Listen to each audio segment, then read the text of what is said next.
So hello everyone and good morning सभी को। उम्मीद करता हूँ मेरी वॉइस प्रॉपर आ रही होगी सभी तक। एक बार कंफर्म करेंगे।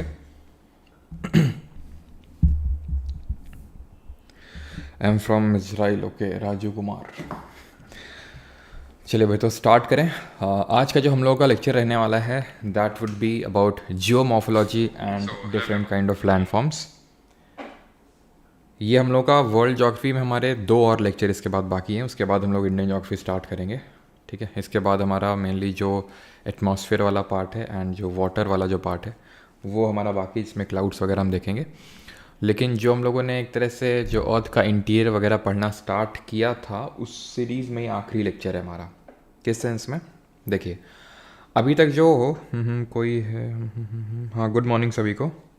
Sir, is this sufficient for CAPF-AC? Sufficient मैं कई बार इस चीज़ को बता चुका हूँ। हर बार वही सफिशिएंट के आपके मैसेजेस आते रहते हैं। मैं बार बार उस चीज़ को नहीं बता पाऊँगा। खैर, तो यहाँ पे अभी तक हम लोगों ने अर्थ के इंटीरियर के बारे में पढ़ा है। ठीक है, अर्थ के इंटीरियर के बारे में पढ़ा है, यानी कि पृथ्वी की जो अंदर की संरचना है जिसको हम बोलते हैं जियोलॉजी। कमेंट में जल्दी से बताएंगे कि who is known as the father of geology.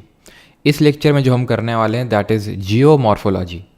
Geomorphology में हम क्या पढ़ते हैं कि जो अर्थ की सरफेस है उसकी टोपोग्राफी है वो कैसे क्रिएट हुई है, कैसे माउंटेन्स वगैरह ये सब क्रिएट हुए हैं, कैसे जो हम बोल सकते हैं कि जो चीज़ें बनी हैं या फिर बिगड़ी हैं, जो भी चीज़ हमारी एग्जिस्ट कर रही हैं अर्थ की सरफेस पे, उनका क्रिएशन कैसे हुआ है वो हम पढ़ते हैं जियोमॉर्फोलॉजी में। तो फादर ऑफ जियोलॉजी हमने जेम्स हटन पढ़ा था। वैसे यहाँ पे आप फादर ऑफ जियोमॉर्फोलॉजी नोट कर सकते हैं, किसको हम बोलते हैं? विलियम मॉरिस डेविस को। ठीक है, विलियम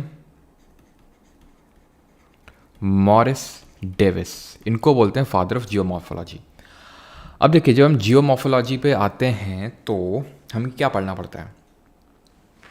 हमें ये पढ़ना है कि देखो है क्या ना, जैसे कि हमारी लाइफ में क्या है, हम सबकी लाइफ में क्या है, आपकी लाइफ में क्या, आप स्टूडेंट लाइफ में, हर कोई स्टूडेंट, यहाँ पे कितने स्टूडेंट हैं अभी मैं देखता हूँ, रफली 5.3। ठीक है, 5.5। अरे पैसे वैसे यार मत भेजा करो। ठीक है, मयंक धीमान सर, अग्निवीर मयंक सर, आपको याद होगा विजय पत्रू का स्टूडेंट था सर। मैं कल ड्यूटी पे था। कोई SSC 3.0 का टेस्ट हुआ था क्या सर? मेरा मिस हो गया है।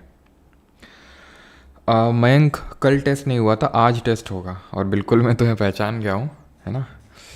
हाँ, तो कल टेस्ट नहीं हुआ था और आज टेस्ट होगा उसका मयंक। ठीक है, आराम से जॉब करो, कोई दिक्कत वाली बात नहीं है। खैर, तो मयंक जिनको नहीं पता हमारे काफ़ी पुराने स्टूडेंट रहे हैं। तो खैर, अभी आते हैं जियोमॉर्फोलॉजी पे। तो जैसे हम सब की लाइफ में, तो यहाँ पे 5,000 से ज़्यादा लोग स्टूडेंट्स हैं अभी जो करंटली देख रहे हैं। तो आप सब की लाइफ में क्या है, कुछ चीज़ें जो है आपको बना रही होंगी या फिर मैं बोल दूँ बिल्ड कर रही होंगी। ठीक है, आपकी लाइफ में क्या बिल्ड कर रही होंगी? आप कोई मोटिवेशनल वीडियो देख रहे हो, किसी ने आपकी बेइज्जती कर दी, या फिर मतलब कुछ भी है, मतलब आप पढ़ रहे हो तो आप क्या है कि आप पढ़ रहे हो या फिर आप एक्सरसाइज कर रहे हो, आप कुछ नई स्किल सीख रहे हो, तो ये सारी चीज़ों को मैं रखूँगा बिल्ड, यानी कि आप बिल्ड हो रहे हो। दूसरी साइड क्या है, आप डिस्ट्रॉय हो रहे हो। डिस्ट्रॉय कैसे हो रहे हो? डिस्ट्रॉय हो रहे हो डिस्ट्रैक्शन से। डिस्ट्रॉय हो रहे हो कि किसी फ्रेंड ने आपको कुछ गलत बोल दिया। डिस्ट्रॉय हो रहे हो कि आप कहीं मतलब एकदम से घूमने चले गए, आप नहीं पढ़ पाए। तो मतलब ये सारी चीज़ें हैं जो आपको आपके गोल से इधर उधर डिफ्लेक्ट कर रही हैं। ठीक है, तो जैसे कि इंस्टाग्राम चलाना हो गया देर तक, यूट्यूब पे रील्स स्क्रॉल करना हो गया, या फिर कुछ और भी बहुत सारे लोगों के बहुत सारी बैड हैबिट्स होती हैं। ठीक है, तो ये गुड हैबिट्स हैं, ये बैड हैबिट्स हैं, हम सब की लाइफ में होती हैं, सबकी लाइफ में होती हैं। ठीक है, अब हम बनेंगे या फिर बिगड़ेंगे डिटरमाइन करता है कि हम कौन सी हैबिट्स को ज़्यादा पकड़ के चल रहे हैं, गुड हैबिट्स या बैड हैबिट्स। वो हैबिट्स जो हमें बिल्ड करेंगी वो वाली हैबिट्स, या फिर वो हैबिट्स जो हमें डिस्ट्रॉय करने वाली हैं, जो हमारे ग्रोथ को रोकने वाली हैं। तो इसी तरह ही अर्थ के सरफेस में 2 तरह के फोर्सेस लगते हैं, जिसकी वजह से 2 तरह के प्रोसेसेस होते हैं। एक होता है एंडोजेनिक प्रोसेस, जिसको बोलते हैं अंतर्जात। ठीक है, एंडोजेनिक। और एक हो गया एक्सोजेनिक। ये जो एंडोजेनिक है ये चीज़ों को बिल्ड करता है। क्या करता है? बिल्ड करता है। जो चीज़ों को बिल्ड करता है वो फोर्स कहाँ से आ रहा है? अंदर से आ रहा है। जैसे कि आप भी अगर खुद को बिल्ड करना चाहते हो तो वो जो कॉलिंग है, मोटिवेशन है, वो सारी चीज़ें इंटीरियर होती है। आपको खुद से डिसीजन लेना पड़ता है कि नहीं यार मैं प्रोक्रेस्टिनेट नहीं करूँगा, मैं पढ़ाई करूँगा, तो वो सारी चीज़ें अंदर से आपको लानी पड़ती हैं। एक्सोजेनिक क्या है?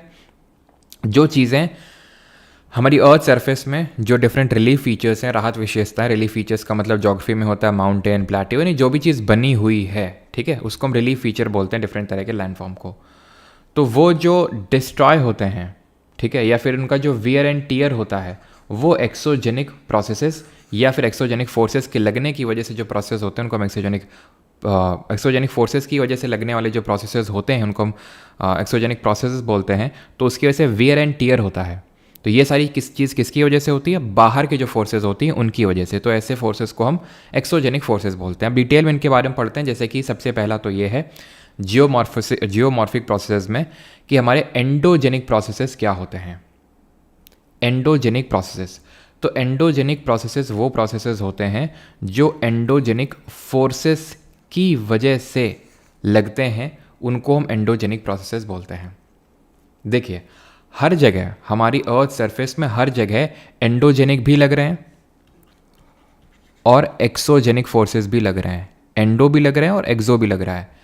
अब कौन ज़्यादा लग रहा है, कौन कम लग रहा है, डिटरमाइन करेगा कि वहाँ पे चीज़ें बिल्ड होंगी या फिर डिस्ट्रॉय होंगी। जैसे कि मैं आपको एग्जाम्पल देता हूँ, जैसे कि हमारा हिमालय और अरावली सबसे बेस्ट एग्जाम्पल है इसका। अब आपको पता होना चाहिए कि जो हिमालय है हमारे, वन ऑफ दी, आपको पता है, टॉलेस्ट स्ट्रक्चर्स हैं पूरी अर्थ सरफेस में, और अरावली उतने टॉल नहीं है। लेकिन एक टाइम पे अरावली हिमालय से भी ऊंचा हुआ करते थे।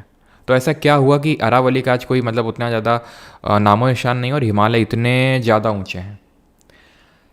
इसका रीज़न इतना है, ऐसा नहीं है कि यहाँ पे एंडोजेनिक फोर्सेस लग रहे होंगे सिर्फ, और यहाँ पे सिर्फ एक्सोजेनिक फोर्सेस लग रहे होंगे।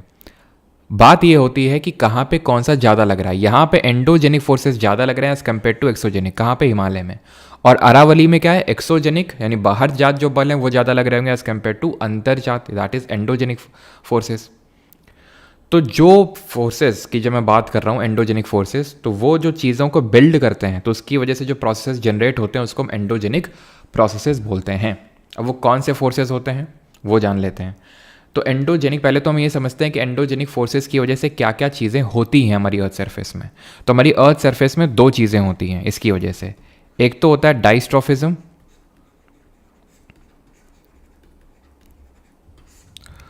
और जो दूसरा होता है that is called as volcanism.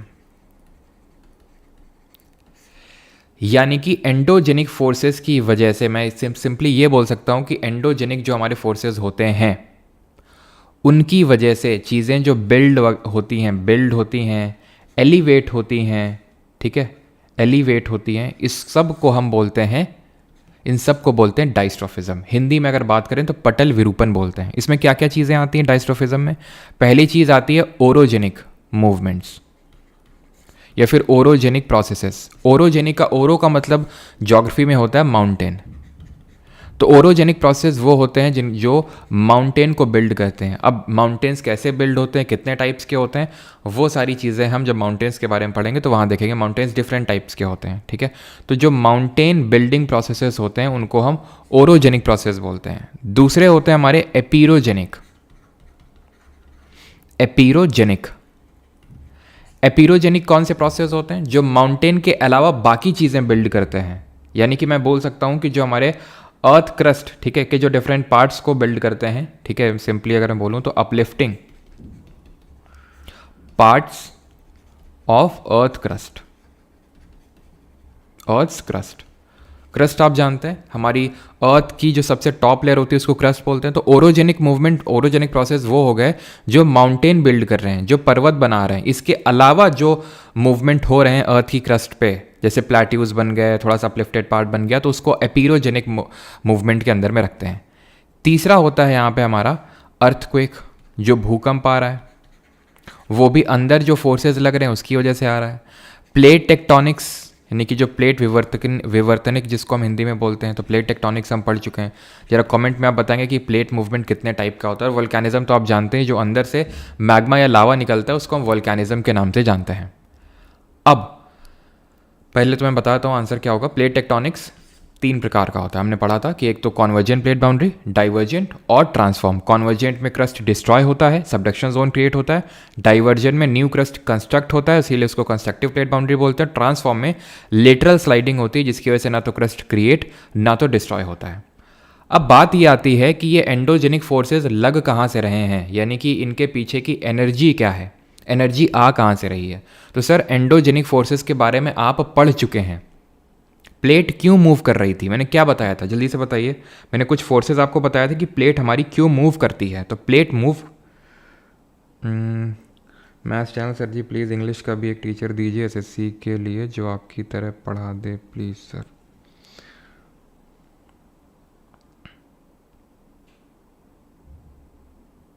जब मेरी वाइफ को मेरा व्हाट्सएप मिलता है तब तरक्की है प्लेट्स।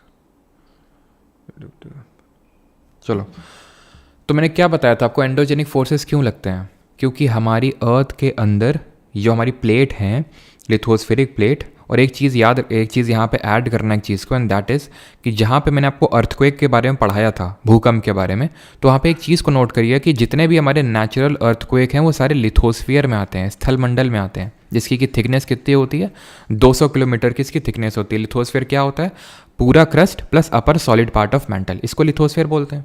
तो ये जो प्लेट हैं, तो ये जब प्लेट मूव करती हैं, उसी को तो प्लेट टेक्टोनिक्स बोलते हैं, उसी की वजह से तो अर्थक्वेक आता है, उसी की वजह से ही माउंटेन्स मोस्टली बनते हैं। ऐसा नहीं बोल रहा हूँ कि प्लेट मूव कर रहे हैं की वजह से ही सिर्फ माउंटेन बनते हैं, लेकिन जैसे हमारे हिमालय जैसे माउंटेन ही प्लेट मूवमेंट की वजह से ही बने हुए हैं। तो ये प्लेट क्यों मूव कर रही थी, तो हमने पढ़ा था कि अंदर ही अंदर क्या हो रहा है, अंदर ही अंदर कन्वेक्शन करंट डेवलप हो रहे हैं। कहाँ पे, एस्थेनोस्फीयर, या फिर जिसको कि हम बोलते हैं जो कि मैग्मा, ठीक है। तो कन्वेक्शन करंट वहाँ पे डेवलप हो रहे हैं। और ये थ्योरी किसने रखी थी, ये थ्योरी रखी थी आर्थर होम्स ने, इन्होंने रखी थी। और फिर मैंने आपको बताया था कि कन्वेक्शन करंट क्यों डेवलप हो रहे हैं, जिसकी वजह से थर्मल ग्रेडियंट क्रिएट हो रहा है। ये डेवलप होते हैं एक्चुअल में जो रेडियो एक्टिव डीके होता है, जो रेडियो एक्टिव डीके होता है उसकी वजह से थर्मल ग्रेडियंट क्रिएट होता है, यानी कि टेम्परेचर में डिफरेंस, और उसकी वजह से कन्वेक्शन करंट डेवलप होते हैं। तो एक तो रेडियो एक्टिविटी एक रीज़न हो गया पहला, ठीक है। दूसरा रीज़न यहाँ पे लिखिएगा, दैट इज प्रीमॉर्डियल हीट, ठीक है, या फिर हम बोल सकते हैं रेजिडुअल हीट, ठीक है। प्रीमॉर्डियल या फिर रेजिडुअल हीट हम बोल सकते हैं, ठीक है।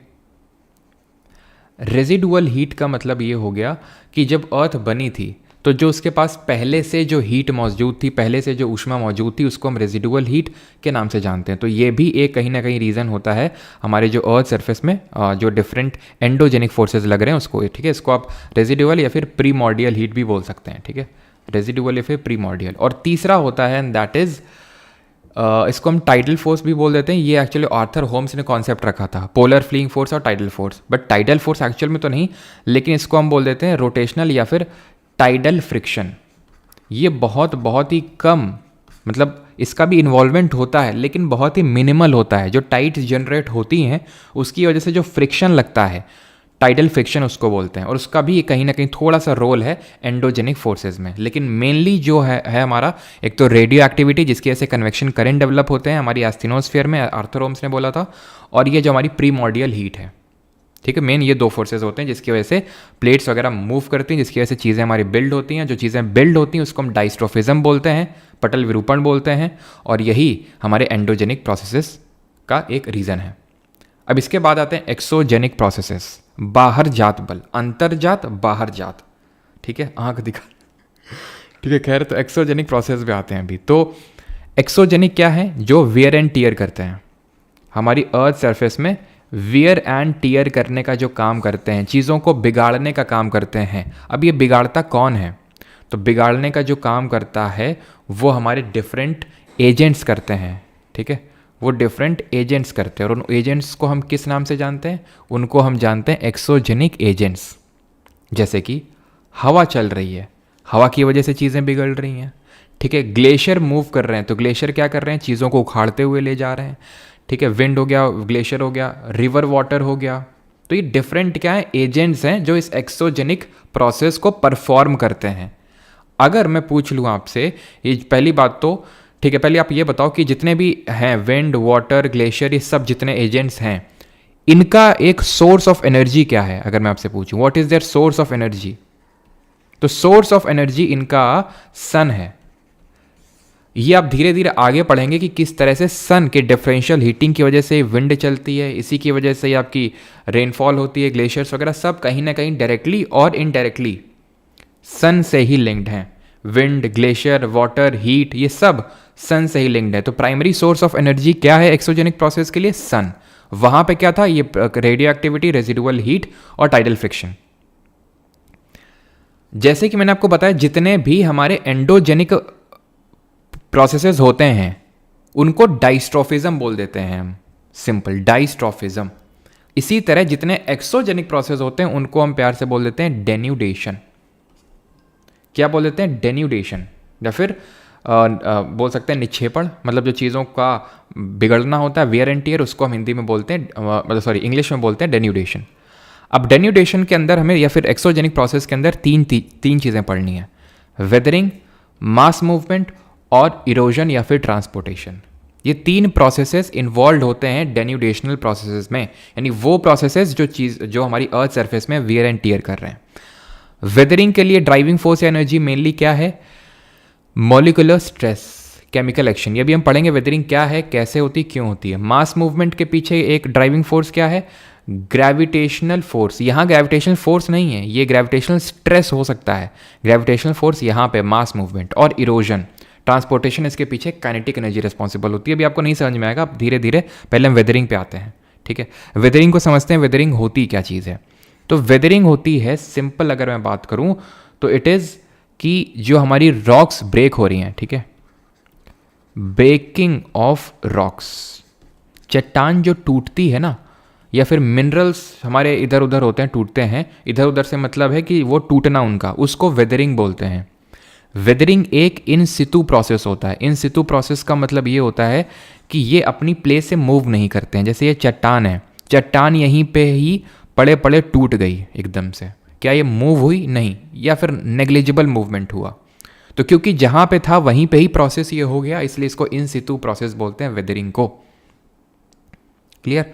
अब वेदरिंग हमारी किस वजह से हो सकती है, यानी कितने टाइप्स की होती है। तो पहला जो टाइप हो गया हमारा वेदरिंग का, दैट कैन बी आपका, इसको हम क्या बोल सकते हैं? केमिकल वेदरिंग, ठीक है, केमिकल वेदरिंग। केमिकल वेदरिंग हो जाती है, एक फिजिकल वेदरिंग हो जाएगी और एक बायोलॉजिकल वेदरिंग। केमिकल को आई थिंक हिंदी में बोलते हैं रासायनिक, फिजिकल वेदरिंग को बोल देंगे भौतिक, और जो आपका बायोलॉजिकल वेदरिंग हो जाएगा उसको बोल देंगे जैविक। Biological weathering. अब कैसे ये वेदरिंग होती है थोड़ा सा ब्रीफ में बस समझ लीजिए, इतना डिटेल में जानने की ज़रूरत नहीं है।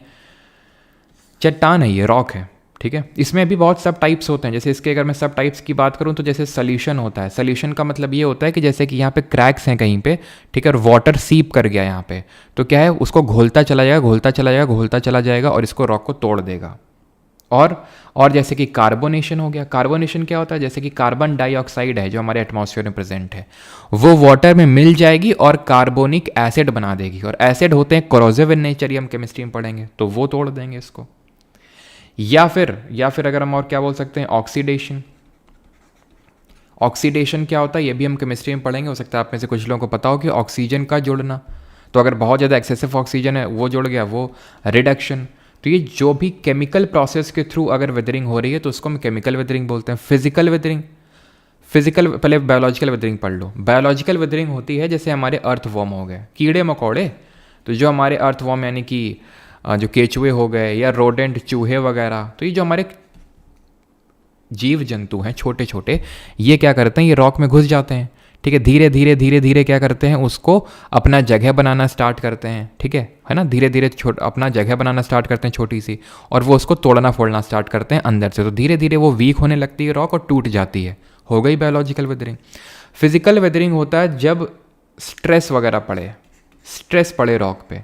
स्ट्रेस किसकी वजह से पड़ सकता है? स्ट्रेस पड़ सकता है कि अगर बहुत ज़्यादा ग्रेविटी लग रही हो, या फिर कोई तापमान में चेंज आ रहा हो, टेम्परेचर चेंज हो रहा हो, तो इसको हम बोलते हैं। या फिर मान लेते हैं बहुत ज़्यादा प्रेशर लग रहा हो, तो इसी को ही हम बोलते हैं कि उसमें क्या हो रही है, उसमें हो रही है फिजिकल वेदरिंग। इफेक्ट्स क्या होते हैं वेदरिंग के? तो वेदरिंग के इफेक्ट्स तो होते हैं, जैसे कि ये एक इफेक्ट है जिसको बोलते हैं एक्सफोलिएशन। आप में से कुछ लोगों ने, हो सकता है खासकर लड़कियों ने, ब्यूटी पार्लर में करवाया हो ये चीज़, एक्सफोलिएशन। क्या होता है एक्सफोलिएशन? ब्यूटी पार्लर्स में क्या होता है कि, या फिर घर में भी आई थिंक होता है कि क्रीम वगैरह कुछ ऐसा लगा दिया जाता है, कुछ होता है ऐसा क्रीम टाइप का, और फिर उसको निकाल दिया जाता है। तो उसकी आपकी जो टॉप एकदम लेयर है, हल्की सी स्किन जो है जिसमें कि आपके डस्ट पार्टिकल्स वगैरह ये सारी चीज़ें हैं, तो वो निकल जाते हैं और आपकी स्किन एकदम ग्लो करने लगती है। ये होता है एक्सफोलिएशन। वैसे ही यहाँ पे भी होता है हमारे अर्थ सरफेस में, जो डिफरेंट रॉक्स होती हैं, चट्टानें होती हैं, तो अगर बहुत ज़्यादा टेम्परेचर चेंज होता है तो उसकी वजह से एक्सपेंशन और कॉन्ट्रैक्शन होता है रॉक्स में, जिसकी वजह से जो ओवरलाइंग रॉक है ऊपर वाली, ये टूट जाती है, गिर जाती है, और अंदर की जो रॉक निकलती है एकदम चमकती हुई निकलती है। इसी को बोलते हैं एक्सफोलिएशन। अभी CGL 2024 में सवाल आया है स्ट्रेट फॉरवर्ड इसी पे, एक्सफोलिएशन पे ही हम लोग करेंगे उसको, ठीक है। मास मूवमेंट, ठीक है, मास मूवमेंट्स, ये भी क्या है, ये एक आपका टाइप है किसका, या फिर एक इफेक्ट है विदरिंग, नॉट टाइप, एक इफेक्ट है विदरिंग का। मास मूवमेंट क्या होता है, जैसे कि यहाँ पे सबसे पहले हम लोग ने यही देखा था कि प्रोसेस हम डेन्यूडेशन में 3 पढ़ते हैं। एक तो विदरिंग हो गया, हम समझिए विदरिंग कैसे होती है, क्यों होता है, एक इन सितु प्रोसेस है, और ब्रेकिंग ऑफ रॉक्स होता ही है। मास मूवमेंट क्या है, जब चीज़ें मूव करती हैं, मतलब एक बहुत बड़ा पार्ट हमारी अर्थ सरफेस का मूव करता है एकदम से या फिर धीरे धीरे, उसको मास मूवमेंट बोलते हैं। ये क्यों मूव करता है? ग्रेविटी की वजह से, वो ग्रेविटी की वजह से मूव करता है। ध्यान रखना इस चीज़ को, weathering is not a pre requisite for mass movement. Weathering जो होती है is not a pre requisite for mass movement. इसका मतलब ये है कि ऐसा नहीं है कि जब तक वेदरिंग नहीं होगी, रॉक नहीं टूटेगी, तब तक मास मूवमेंट होगा नहीं। मास मूवमेंट का मतलब होता है एक बड़ा सा हिस्सा एकदम से या फिर धीरे धीरे गिर जाए नीचे की तरफ, तो उसको मास मूवमेंट बोलते हैं। एकदम से मूव कर जाए वो बड़ा सा पार्ट, मास मूवमेंट। अब ऐसा नहीं है कि जब तक उसमें वेदरिंग नहीं होगी तब तक वो मूव ही नहीं करेगा, ये मतलब है weathering is not a pre requisite for mass movement. तो फिर क्यों मूव करेगा? वो मूव करता है ग्रेविटेशनल फोर्स की वजह से। It is the main driving force और energy behind the mass movement. Mass movement होते हैं हमारे 2 तरह के, एक तो रैपिड जो एकदम से हो जाए, और स्लो जो धीरे धीरे से हो। रैपिड में क्या आ जाता है? रैपिड में जैसे कि हमारा लैंडस्लाइड हो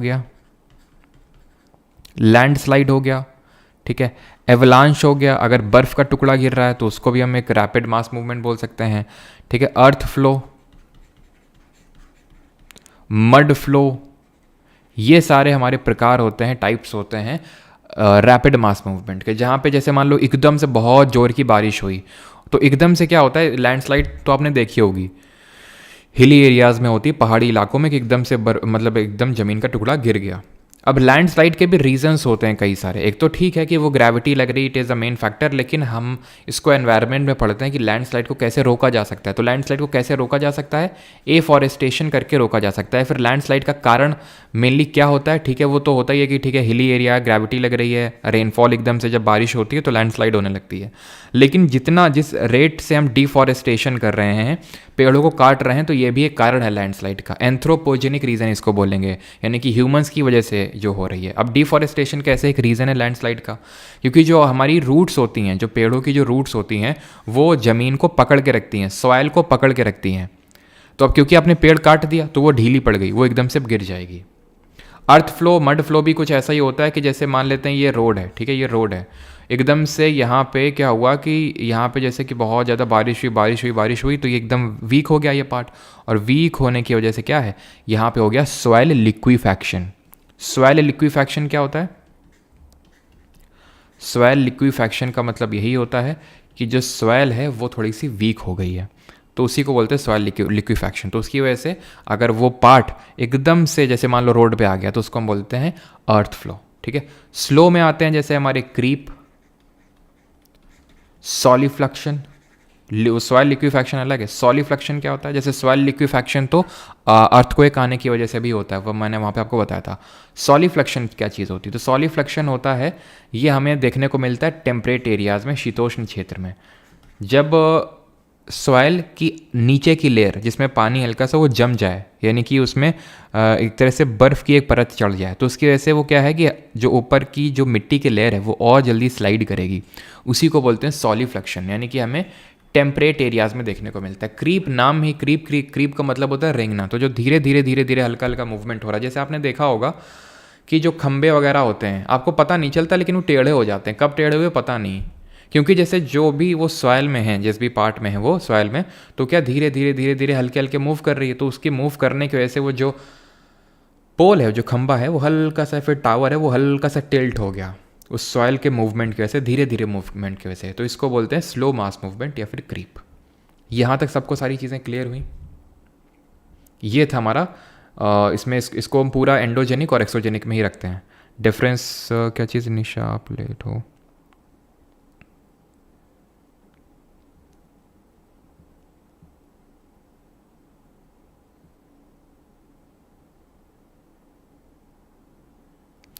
किसी का यहाँ तक कोई डाउट तो नहीं है?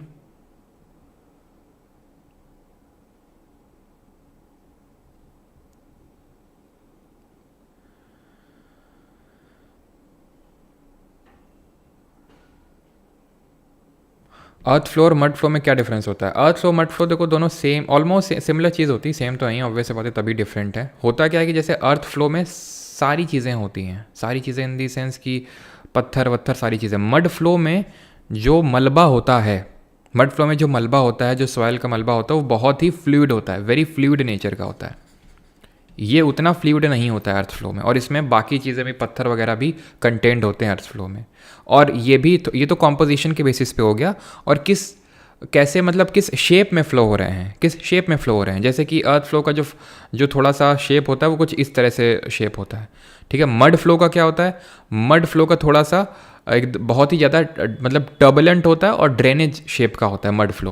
तो ये बस थोड़े से डिफरेंसेस होते हैं जो आपसे एग्जाम में नहीं पूछेगा। बस आपसे अगर पूछेगा तो वो इस तरह से पूछेगा कि भाई रैपिड कौन सा है और इसमें से स्लो कौन सा है, बस, ठीक है। सॉलिफ्लक्चुएशन नहीं है शैलेश यादव, ये सॉलिफ्लक्शन है। सॉलिफ्लक्शन स्लो मास मूवमेंट होता है, जैसे क्रीप होता है, हमारी सॉइल धीरे धीरे धीरे धीरे मूव कर रही है क्योंकि बारिश मान लेते हो गई होगी या फिर वो वीक हो गई। सॉलिफ्लक्शन भी वैसे ही होता है, लेकिन ये टेम्परेट एरियाज में, शीतोष्ण क्षेत्र को देखने को मिलता है, जहाँ की अंडर जैसे जो सॉइल है, सॉइल की जो नीचे वाली लेयर है वो परमानेंटली फ्रोज़न है। वो क्या है? वो फ्रोज़न है, वो जमी हुई है। तो उस चीज़ को हम बोलते हैं सॉलिफ्लक्शन, ठीक है। अब हम पढ़ेंगे अपना दूसरा और फाइनल टॉपिक आज के लेक्चर का, that is land forms due to various agents.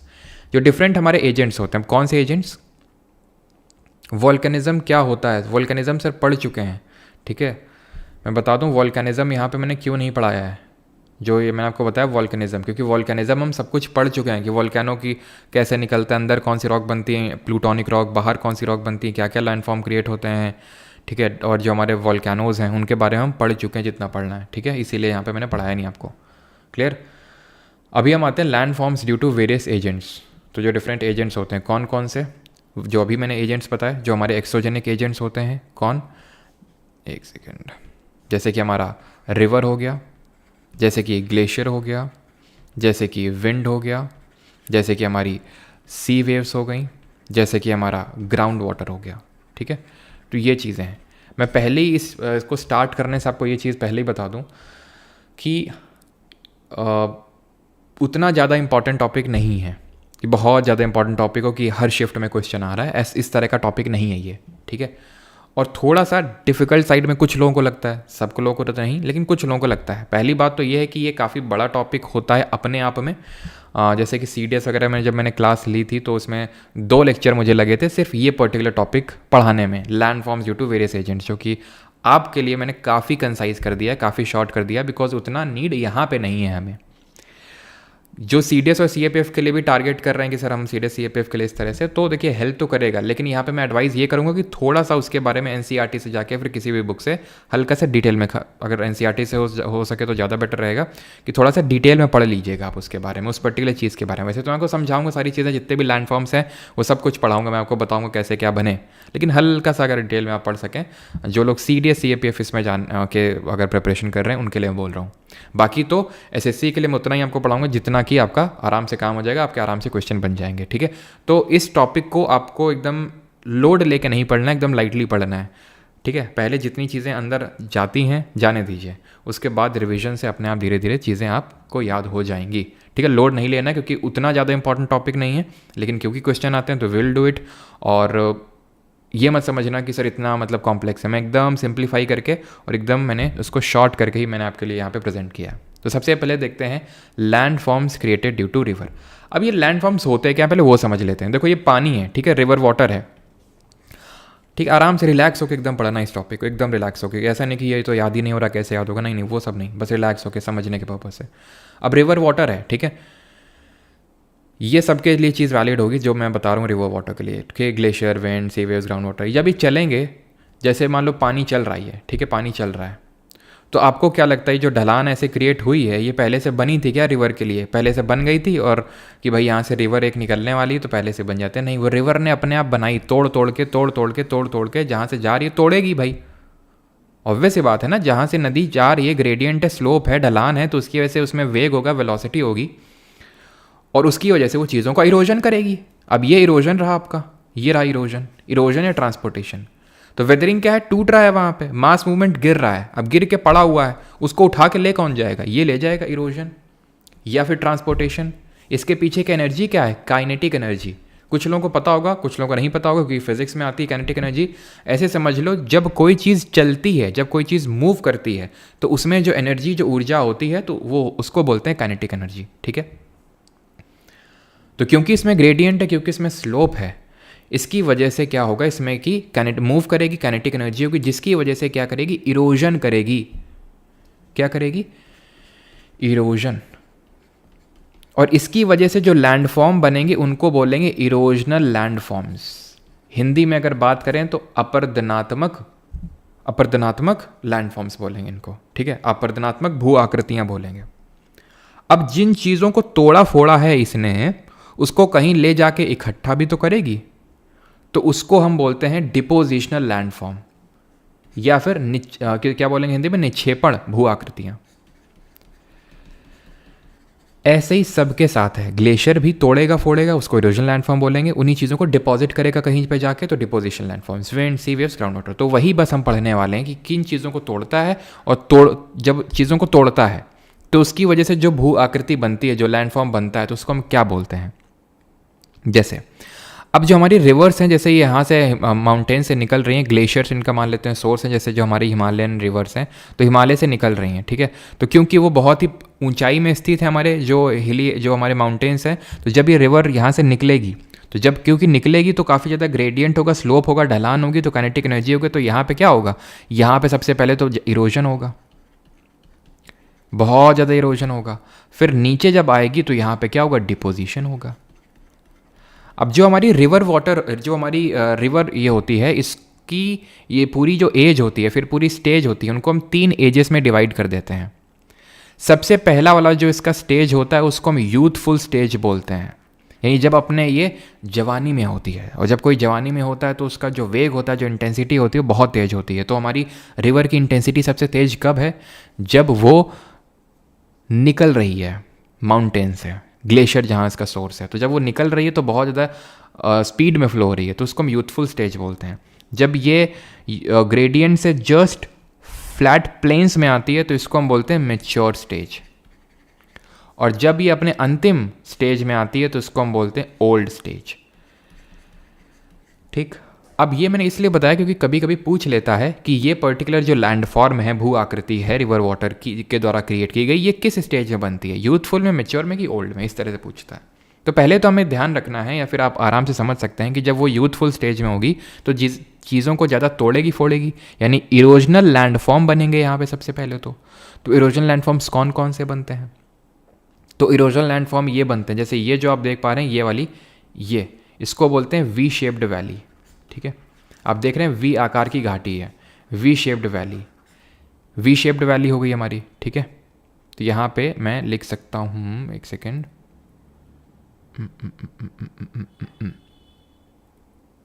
ठीक है। तो ये वी शेप्ड वैली हो गई, यहीं पे मैं लिख देता हूँ, ध्यान रखिएगा।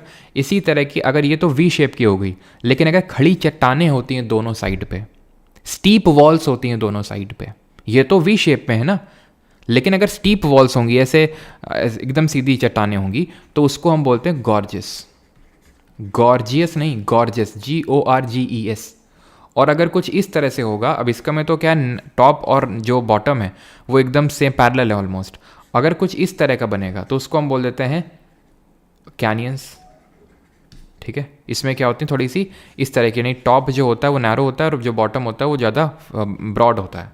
ठीक है, तो वी शेप्ड वैली, गॉर्जियस और कैनियंस। ये क्या है? ये है आपका वाटरफॉल। वाटरफॉल जो झरना होता है वो भी आपका इरोजनल लैंडफॉर्म है। ये इसको क्या बोलते हैं? इसको बोलते हैं एंट्रेंच्ड मियांडर। एंट्रेंच्ड मियांडर, मियांडर अभी हम देखेंगे मियांडर क्या होता है। मियांडर जब कोई भी जब नदी होती है बहुत ऐसे स्नेक के शेप में चलती है, घुमावदार आकृति में, तो उसको मियांडरिंग बोलते हैं। ये क्या है जो यहाँ पे क्रिएटेड है? तो ये देख रहे हैं आप, तो ये इस तरह से सीढ़ियाँ टाइप बनी हुई हैं, सीढ़ियाँ टाइप बनी हुई हैं, तो इसको हम बोलते हैं रिवर टेरेसेस। सिर्फ आपसे नाम ही पूछेगा कि भाई इरोजनल कौन सा है और डिपोजिशनल कौन सा है, ये हो गया। अब जब हमारा पानी गिरता है झरने से, वाटरफॉल से, तो जहाँ पे गिरता है तो ऑब्वियस सी बात है गड्ढा हो जाएगा, क्योंकि बहुत ऊपर से गिरता है। कहीं पे भी आप जाइए वो किसी भी वाटरफॉल में, जैसे कि मैंने सिर्फ एक ही बार में वाटरफॉल मैंने देखा है, वो है हिमाचल का भागसुना वाटरफॉल है शायद उसका नाम, भागसुना, हाँ। तो वहाँ पे क्या, कहीं पे भी आप देखोगे तो एकदम गड्ढा क्रिएट हो जाता है वहाँ पे, क्योंकि वाटर गिर रहा है ना कॉन्टिन्यूसली, तो उसको बोल देते हैं प्लंज पूल। बीच बीच में इसके रास्ते में जैसे मान लेते हैं बड़ा सा पत्थर आ गया, तो जब पानी आएगा, ठीक है, jैसे यहाँ पे पानी आएगा तो पानी कुछ इस तरह से गिरेगा, इस तरह से गिरेगा, इस तरह से गिरेगा, तो यहाँ छोटा सा गड्ढा हो जाएगा, तो उसको बोल देते हैं पॉट होल। जैसे हमारे रास्तों में नहीं होते हैं, रोड में पॉट होल होते हैं, तो बस रिवर के रास्ते में जो बन रहे हैं pot hole, pot hole, plunge pool, ये क्या है? ये भी इरोजन लैंडफॉर्म हो जाएंगे। अब आ जाते हैं डिपोजिशन लैंडफॉर्म में। तो डिपोजिशन लैंडफॉर्म क्या है? तो सिंपल सी बात यह है कि जब रिवर अपने मेच्योर और ओल्ड स्टेज में आएगी तभी चीज़ों का डिपोजिशन करेगी, जमाव करेगी, क्योंकि अभी तक ग्रेडियंट में थी, स्लोप में थी, तो ढलान की वजह से सारी चीज़ें जो मलबा था वो इसके साथ चला चला आ रहा था, लेकिन जैसे स्लोप में आया ग्रेडियंट खत्म हो गया, स्लोप खत्म हो गया, तो अब ये फ्लैट में जो है पूरे मलबे को जमा करेगा। ठीक, तो उसमें से एक चीज़ है, इसको हम बोलते हैं ये एलुवियल फैन, एलुवियल पंखा। अब ये पंखा कैसे बनता है? अब देख रहे हैं स्लोप था, मलबा आ रहा था, एकदम से जैसे फ्लैट सरफेस आई तो पूरा मलबा यहाँ पे डिपॉजिट हो गया पंखे के शेप में। सर ये पंखा तो लग नहीं रहा कहीं से। बेटा हाथ वाले पंखे की बात हो रही है, याद करो जो तुम अपने गर्मियों के टाइम पे, गर्मियों की छुट्टी में मामा के यहाँ जाते थे तो तुम्हारी नानी यही वाला पंखा निकाल के तुमको देती थी, जिसको तुम बिजना बोलते थे, और उसको फिर चला लेते, तो वैसा टाइप ही पंखा है ये एलुवियल फैन। ठीक है, ये क्या है? ये इसको बोलते हैं लेवी। अब ये कैसे बना होगा वो समझो, ठीक है, बस आराम से समझना है। वैसे तो मैं बताने को बता सकता हूँ लेवी मतलब लिख सकता था इरोजनल यही हैं और डिपोजिशनल यही हैं, लेकिन पिक्चर्स मैंने इसीलिए लगाई कि सो दैट आपके दिमाग में वो चीज़ एकदम स्टोर हो जाए। अब जब बाढ़ का टाइम होता है, जैसे अभी जून जुलाई अगस्त का टाइम था, गुजरात वगैरह एरियाज में बहुत ज़्यादा बाढ़ आई है ना, तो एकदम से जैसे ये रिवर है, अब जब बाढ़ का समय होगा तो रिवर का मुँह चौड़ा हो जाएगा, क्योंकि पानी ज़्यादा बढ़ गया इसमें, तो रिवर ऐसे ऐसे फ्लो हो गया। अब रिवर का मुंह चौड़ा हो गया तो रिवर यहाँ से फ्लो हो रही है, रिवर यहाँ तक आ गई है, पानी यहाँ तक आ गया है। आपके गांव में भी होता होगा, जैसे आपके गांव की जो नदी है तो होती होगी, वो जैसे जब बारिश होती होगी एकदम से फैल जाती होगी और आपके घर तक हो सकता है पानी आ जाता हो। जैसे हमारा जो घर है गाँव में, तो क्या है कि वो नदी के पास में है, तो वहाँ तक मतलब नदी कभी कभी आ जाती है अगर बहुत ज़्यादा बारिश हुई। तो जब वहाँ तक नदी आ जाएगी और जब फिर से रिसीड कर जाएगी, वापस अपने नेचुरल पाथ पे चली जाएगी, जो उसका प्रीवियस पाथ था, ओरिजिनल पाथ था, तो वो कुछ चीज़ें डिपॉजिट भी तो यहाँ पे कर जाएगी। जो नदी से के बहाव में चीज़ें आई होंगी वो तो यहीं पे डिपॉजिट हो जाएंगी। इन्हीं को बोलते हैं लेवीज। समझ गए? तो लेवीज हो गया, एलुवियल फैन हो गया, ये क्या है? डिपोजिशन लैंडफॉर्म है। क्लियर? ये ऑक्सबो लेक क्या है? और यहाँ पे ये जो चीज़ ये हो रहा है इस तरह से, जो नदी, ये जो रिवर है इस तरह से ये कर रही है, इसको बोलते हैं मियांडरिंग। इसको बोलते हैं रिवर की मियांडरिंग। तो मियांडरिंग क्या होती है? तो मियांडरिंग होती है जब हमारी रिवर स्नेक के शेप में चलती है, जब रिवर कुछ इस तरह से चलती है, ऐसे घुमावदार इस तरह से चलती है, उसको मियांडरिंग बोलते हैं। क्यों चलती है ऐसा? क्योंकि वो अभी फ्लैट प्लेन में है। वो क्या है? अभी फ्लैट प्लेन में है और उसमें बहुत ज़्यादा मलबा है, तो वो ऐसे ऐसे ऐसे करके ही चलेगी, क्योंकि उसमें स्पीड नहीं है कि वो एकदम स्ट्रेट लाइन पे चल सके। और जब ये ऐसे घूम घूम के चलेगी, यहाँ पे समझना, जब ऐसे वो घूम घूम के रिवर, जैसे ये रिवर है ठीक है, ऐसे घूमना स्टार्ट हुआ, घूमना स्टार्ट हुआ, घूमना स्टार्ट हुआ, फिर और ज़्यादा घूमी, और ज़्यादा घूमी, और ज़्यादा घूमी, और ज़्यादा घूमी, और ऐसे जब घूमेगी तो ये मिल जाएगी, ये दोनों पार्ट मिल जाएंगे आप देखिए। और जब ये मिल जाएंगे तो जो नदी है वो अब वहाँ से घूम के नहीं जाएगी, वो अब सीधे यहीं से फ्लो होगी ठीक है। वो क्यों घूमेगी, वो सीधे ही अब डायरेक्ट फ्लो होगी यहाँ से।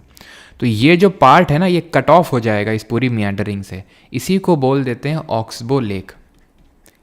ये भी आपका एक तरह का डिपोजिशनल लैंड फॉर्म ही है, जो कि किस स्टेज में बनता है, मोस्टली ओल्ड स्टेज में बनता है। कहीं कहीं पे मेच्योर स्टेज में भी देखने को मिलेगा, क्योंकि जो रिवर की मियांडरिंग है वो मेच्योर स्टेज में ही शुरू हो जाती है और ओल्ड स्टेज तक चलती है। तो ओल्ड स्टेज में ही ऑक्सबो लेक बन जाते हैं। जैसे कि बिहार में एक कबरताल करके, कबरताल झील उसको बोलते हैं, कबरताल लेक। तो ये जो कबरताल है ये आपका ऑक्सबो लेक है, और वन ऑफ द एशिया का लार्जेस्ट ऑक्सबो लेक इसको कंसिडर किया जाता है। जब रिवर आती है फाइनली, पूरा मलबा, पूरा जो अपना डिपॉजिट है उसको एक जगह इकट्ठा कर देती है, तो कुछ इस ट्रायंगुलर शेप में इकट्ठा हो जाता है, इसको बोलते हैं डेल्टा, रिवर का डेल्टा या फिर रिवर का माउथ ठीक है। तो रिवर अपने माउथ पे पूरा डेल्टा इकट्ठा कर देती है, और ये भी क्या है, डिपोजिशन लैंड फॉर्म है, जो कि इसके ओल्ड स्टेज में बनता है। तो यूथफुल स्टेज में इरोजनल फीचर्स डोमिनेटिंग थे, जैसे कि आपके V shaped valley, gorges, canyons, waterfall, entrenched मियांडर। Entrenched मियांडर, मियांडर में क्या अंतर है, नॉर्मल मियांडरिंग है कि भाई नदी ऐसे ऐसे चल रही है। एंट्रेंच्ड मियांडर क्या है कि अपने जहाँ पहाड़ों में ही, यानी ऊपर में ही, जहाँ से अभी इसका उद्गम हुआ है वहीं पे अगर इसको पहाड़ों को काटते हुए घूम रही है तो पहाड़ों में एक आकृति बन जाती है। इसी को ही हम, इसी चीज़ को ही बोलने लगते हैं एंट्रेंच्ड मियांडरिंग। वैसे तो meandering mature to old stage में है, लेकिन एंट्रेंच्ड मियांडरिंग जो है ये यूथफुल स्टेज में दिखने लगती है। ये जो रिवर टेरेसेस बन गए हैं, क्योंकि जैसे रिवर जब फ्लो होती है तो इस तरह से ये लैंडफॉर्म क्रिएट हो जाता है, इसको रिवर टेरेसेस बोलते हैं। पॉट होल, प्लंजी पुल्स, ये सब क्या होते हैं, इरोजन लैंडफॉर्म्स। वहीं अगर बात करें एलुवियल फैन हो गए, लेवीज हो गए, ऑक्सबो लेक हो गए, डेल्टा हो गया, ये सब हमें देखने को मिलते हैं डिपोजिशन लैंडफॉर्म्स के तहत। और ये मोस्टली बनते हैं, जैसे कि डेल्टा की अगर बात करें और ऑक्सबो लेक की बात करें तो ये ओल्ड स्टेज में बनते हैं। एलुवियल फैन तो ये ऊपर ही बन जाते हैं ऐसे ठीक है, क्योंकि जहाँ से जैसे ही नदी एकदम से नीचे आई तो पूरा मलबा यहाँ इकट्ठा कर दिया, इसको बोलते हैं एलुवियल फैन। अब देखेंगे जो ग्लेशियर की वजह से जो लैंडफॉर्म क्रिएट होते हैं वो कौन कौन से लैंडफॉर्म है। यहाँ तक किसी कोई डाउट तो नहीं है। मलबा means mud, yes it is mud. 1 million होने वाले हैं, फेस रिवील। प्लेग लेक नहीं बोलते उसको, प्लंज पूल बोलते हैं उसको। मलबा इन इंग्लिश, मलबा इंग्लिश में बोलते हैं मड। मड दिख नहीं रहा आपको यहाँ पे, मड, हाँ मड होता ही है ठीक है।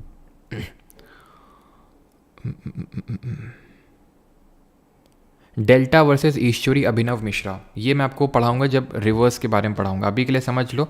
डेल्टा होता है जैसे मलबा इकट्ठा, तो मलबा जैसे हम ये पढ़ेंगे जब रिवर सिस्टम पढ़ेंगे, फिर आपने पढ़ा होगा अगर, तो नर्मदा हो गई, तापी हो गई, जो हमारी वेस्ट की साइड फ्लो करती हैं नदियाँ, वो ईश्वरी ज्वारबद्ध उन्मुख बनाती। कारण उसका ये होता है कि पहली बात तो ये रिफ्ट में फ्लो होती हैं, तो उतना ज़्यादा सिल्ट, जैसे ये क्या मलबा सिल्ट ठीक है, तो सिल्ट ये लेके नहीं जाती हैं क्योंकि रिफ्ट वैली में फ्लो हो रही हैं। और ठीक है थोड़ा बहुत लेके जाती भी हैं, तो क्योंकि यहाँ पे इतना ज़्यादा ये जो कोस्ट है ना, कोस्ट जो वेस्टर्न कोस्ट है, ये इतना ज़्यादा म्यूटिलेटेड है कि यहाँ पे प्रॉपर डिपोजिशन की साइट ही नहीं मिल पाती रिवर को, तो पूरा यहीं पे रिवर में वो समा जाता है, तो प्रॉपर हमें डेल्टा दिखता नहीं है कहीं पे, तो उसी लैंड फॉर्म को ईस्टोरी बोल दिया जाता है। यहाँ पे क्या है, यहाँ पे क्योंकि ईस्टर्न कोस्टल प्लेन हमारा वाइड है, आराम से अच्छे से डिपॉजिट होता है डेल्टा, और क्योंकि बड़ी लंबी बड़ी नदियाँ आती हैं ईस्ट की तरफ, पूर्व की तरफ, तो यहाँ पे डेल्टा बनाती हैं वो, और जो वेस्ट में फ्लो होती हैं वो ईस्टोरी बनाती हैं। अब आते हैं ग्लेशियर में। तो जो हमारे ग्लेशियर हैं, जैसे यहाँ से ग्लेशियर चलना स्टार्ट हुआ होगा, तो देखिए मूव किया, तो देखिए किस तरह का यहाँ पे एक आकृति क्रिएट हो गई। यहाँ पे देखिए किस तरह से यहाँ पे ऐसा खड़ी नहीं, आपके रिज टाइप बन गई है ना, अड्डी इसको बोल सकते हो आप, ये क्रिएट हो गया। तो ये भी क्या, ये भी एक भू आकृति, मतलब ये भी एक आकृति बन गई है। तो इनको कुछ ना कुछ नाम देते हैं। तो ग्लेशियर की अगर मैं बात करूँ तो इनका बहुत ही मास होता है, बहुत ज़्यादा ये भारी होते हैं ग्लेशियर्स। तो ग्लेशियर्स क्या करते हैं, जब चलना स्टार्ट करते हैं, तो जहाँ से ये जो लैंडफॉर्म क्रिएट हुआ, जो यहाँ पे आप देख पा रहे हैं ये वाला चीज़ ठीक है, ये वाली जो चीज़ होती है, इसको हम बोलते हैं सर्क। कैसे याद रख लेंगे, सरक के इन्होंने क्या क्रिएट कर दिए, सर्क क्रिएट कर दिए।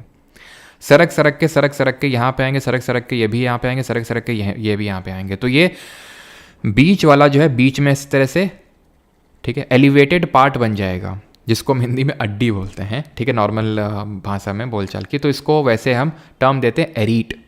क्या बोलते हैं? एरीट, या फिर सिरेटेड रिज बोलते हैं, सिरेटेड रिज के नाम से जानते हैं। Clear clear clear. और यहाँ पे जो एकदम टॉप, जो इसका एकदम टॉप होता है उसको हॉर्न बोलते हैं। तो सरक सरक सरक के बन गया सिरेटेड रिज या फिर एरीट और हॉर्न।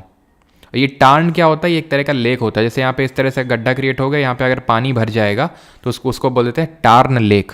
ठीक, तो अब यहाँ से ग्लेशियर एक आया होगा, यहाँ से ग्लेशियर आया होगा, यहाँ से ग्लेशियर आया होगा, यहाँ से ग्लेशियर आया होगा, यहाँ से ग्लेशियर आया होगा, सारे ग्लेशियर यहाँ पे मिल गए होंगे। तो यहाँ पे तो बहुत बड़ा एकदम मलबा फ्लो हो रहा होगा, बहुत बड़ा ग्लेशियर का मास फ्लो हो रहा होगा, जिसकी वजह से यहाँ पे एक वैली बन जाएगी यू शेप की।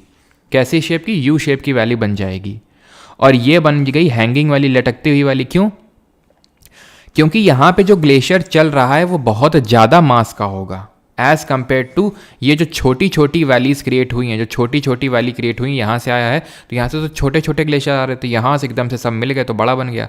तो ऑब्वियस बात है, क्योंकि ये ज़्यादा नीचे से क्या करेगी, नीचे से ज़्यादा, यहाँ से नीचे ज़्यादा इरोजन परफॉर्म करेगी, नीचे को जो नीचे है खरोंच ज़्यादा मारेगी, ऐसे समझ लो। तो नीचे ज़्यादा तक वो डेप्थ तक जाएगा, तो ये ऐसा प्रतीत होंगी, ऐसा लगेगा कि ये लटक सी रही हैं ये वैलीज ऊपर, तो इसलिए इनको हैंगिंग वैली बोल देते हैं। ये कौन सी मेन वैली क्या है? ये यू शेप्ड वैली है। तो अगर हम इरोजन लैंडफॉर्म्स की अगर बात करें ग्लेशियर में, तो इरोजन लैंडफॉर्म में क्या आ जाएंगे? एक तो हमारा सरक सरक के सर्क बन गया, और क्या बना था? एरीट बना था, सिरेटेड रिज, वही ठीक है, सिरेटेड रिज, हॉर्न बना था, ठीक है। ये क्या हो गया? इरोजनल। अब डिपॉजिट क्या होगा? तो जब ये यहाँ से आएगा, ठीक है, जो ग्लेशियर आएगा तो क्या करेगा? बहुत सारी चीज़ों को डिपॉजिट, मतलब अपने साथ लेता हुआ आएगा। और जब लेता हुआ आएगा तो अंदर ही अंदर, यानी कि ग्लेशियर के नीचे ही ऐसे करके चीज़ें डिपॉजिट हो जाएंगी, ठीक है, ऐसे लाइन लाइन करके डिपॉजिट हो जाएंगे। उनको हम बोलते हैं एस्कर, ठीक है। याद ऐसे कर लो, रिस्कर, रिस रिस के धीरे धीरे जो अंदर ही अंदर ग्लेशियर का जो पानी है, अंदर ही अंदर नीचे नीचे रिस कर एस्कर बना दी उसने, ठीक है। फिर अगर हम बात करें तो ऐसे ही यहाँ पे अगर एकदम से थोड़ी सी चीज़ डिपॉजिट हुई ग्लेशियर की वजह से, तो और चीज़ डिपॉजिट होगी, और डिपॉजिट होगा, और डिपॉजिट होगा। तो ऐसे ड्रम लाइक शेप की या फिर ओवल शेप की एक आकृति बन जाती है, जिसको हम बोलते हैं ड्रमलिन। ये कैसी आकृति होती है? ओवल शेप की होती है। जैसे ये एस्कर है, ऐसे लाइन लाइन से डिपॉजिट हो रही है। मान लो हल्का सा ग्लेशियर के अंदर ही क्या हुआ कि चीज़ डिपॉजिट हुई, थोड़ा और चीज़ डिपॉजिट होगी, थोड़ा और चीज़ डिपॉजिट होगी, तो इस तरह का ये पूरा लैंडफॉर्म बन जाएगा, जिसको कि ड्रमलिन बोलते हैं, ओवल शेप का होता है। और मोरेन्स होते हैं हमारे, और आउट वॉश प्लेन्स, ठीक है, आउट वॉश प्लेन्स। और अगर ट्रिक की ज़रूरत पड़े तो ऐसे याद कर लो कि भाई मोरैना के लोग हैं, मोरैना जगह पड़ती है यूपी में, तो वहाँ के लोग इश्क में ड्रम बजा रहे हैं प्लेन्स पे खड़े होके, ऐसे करके, ठीक है।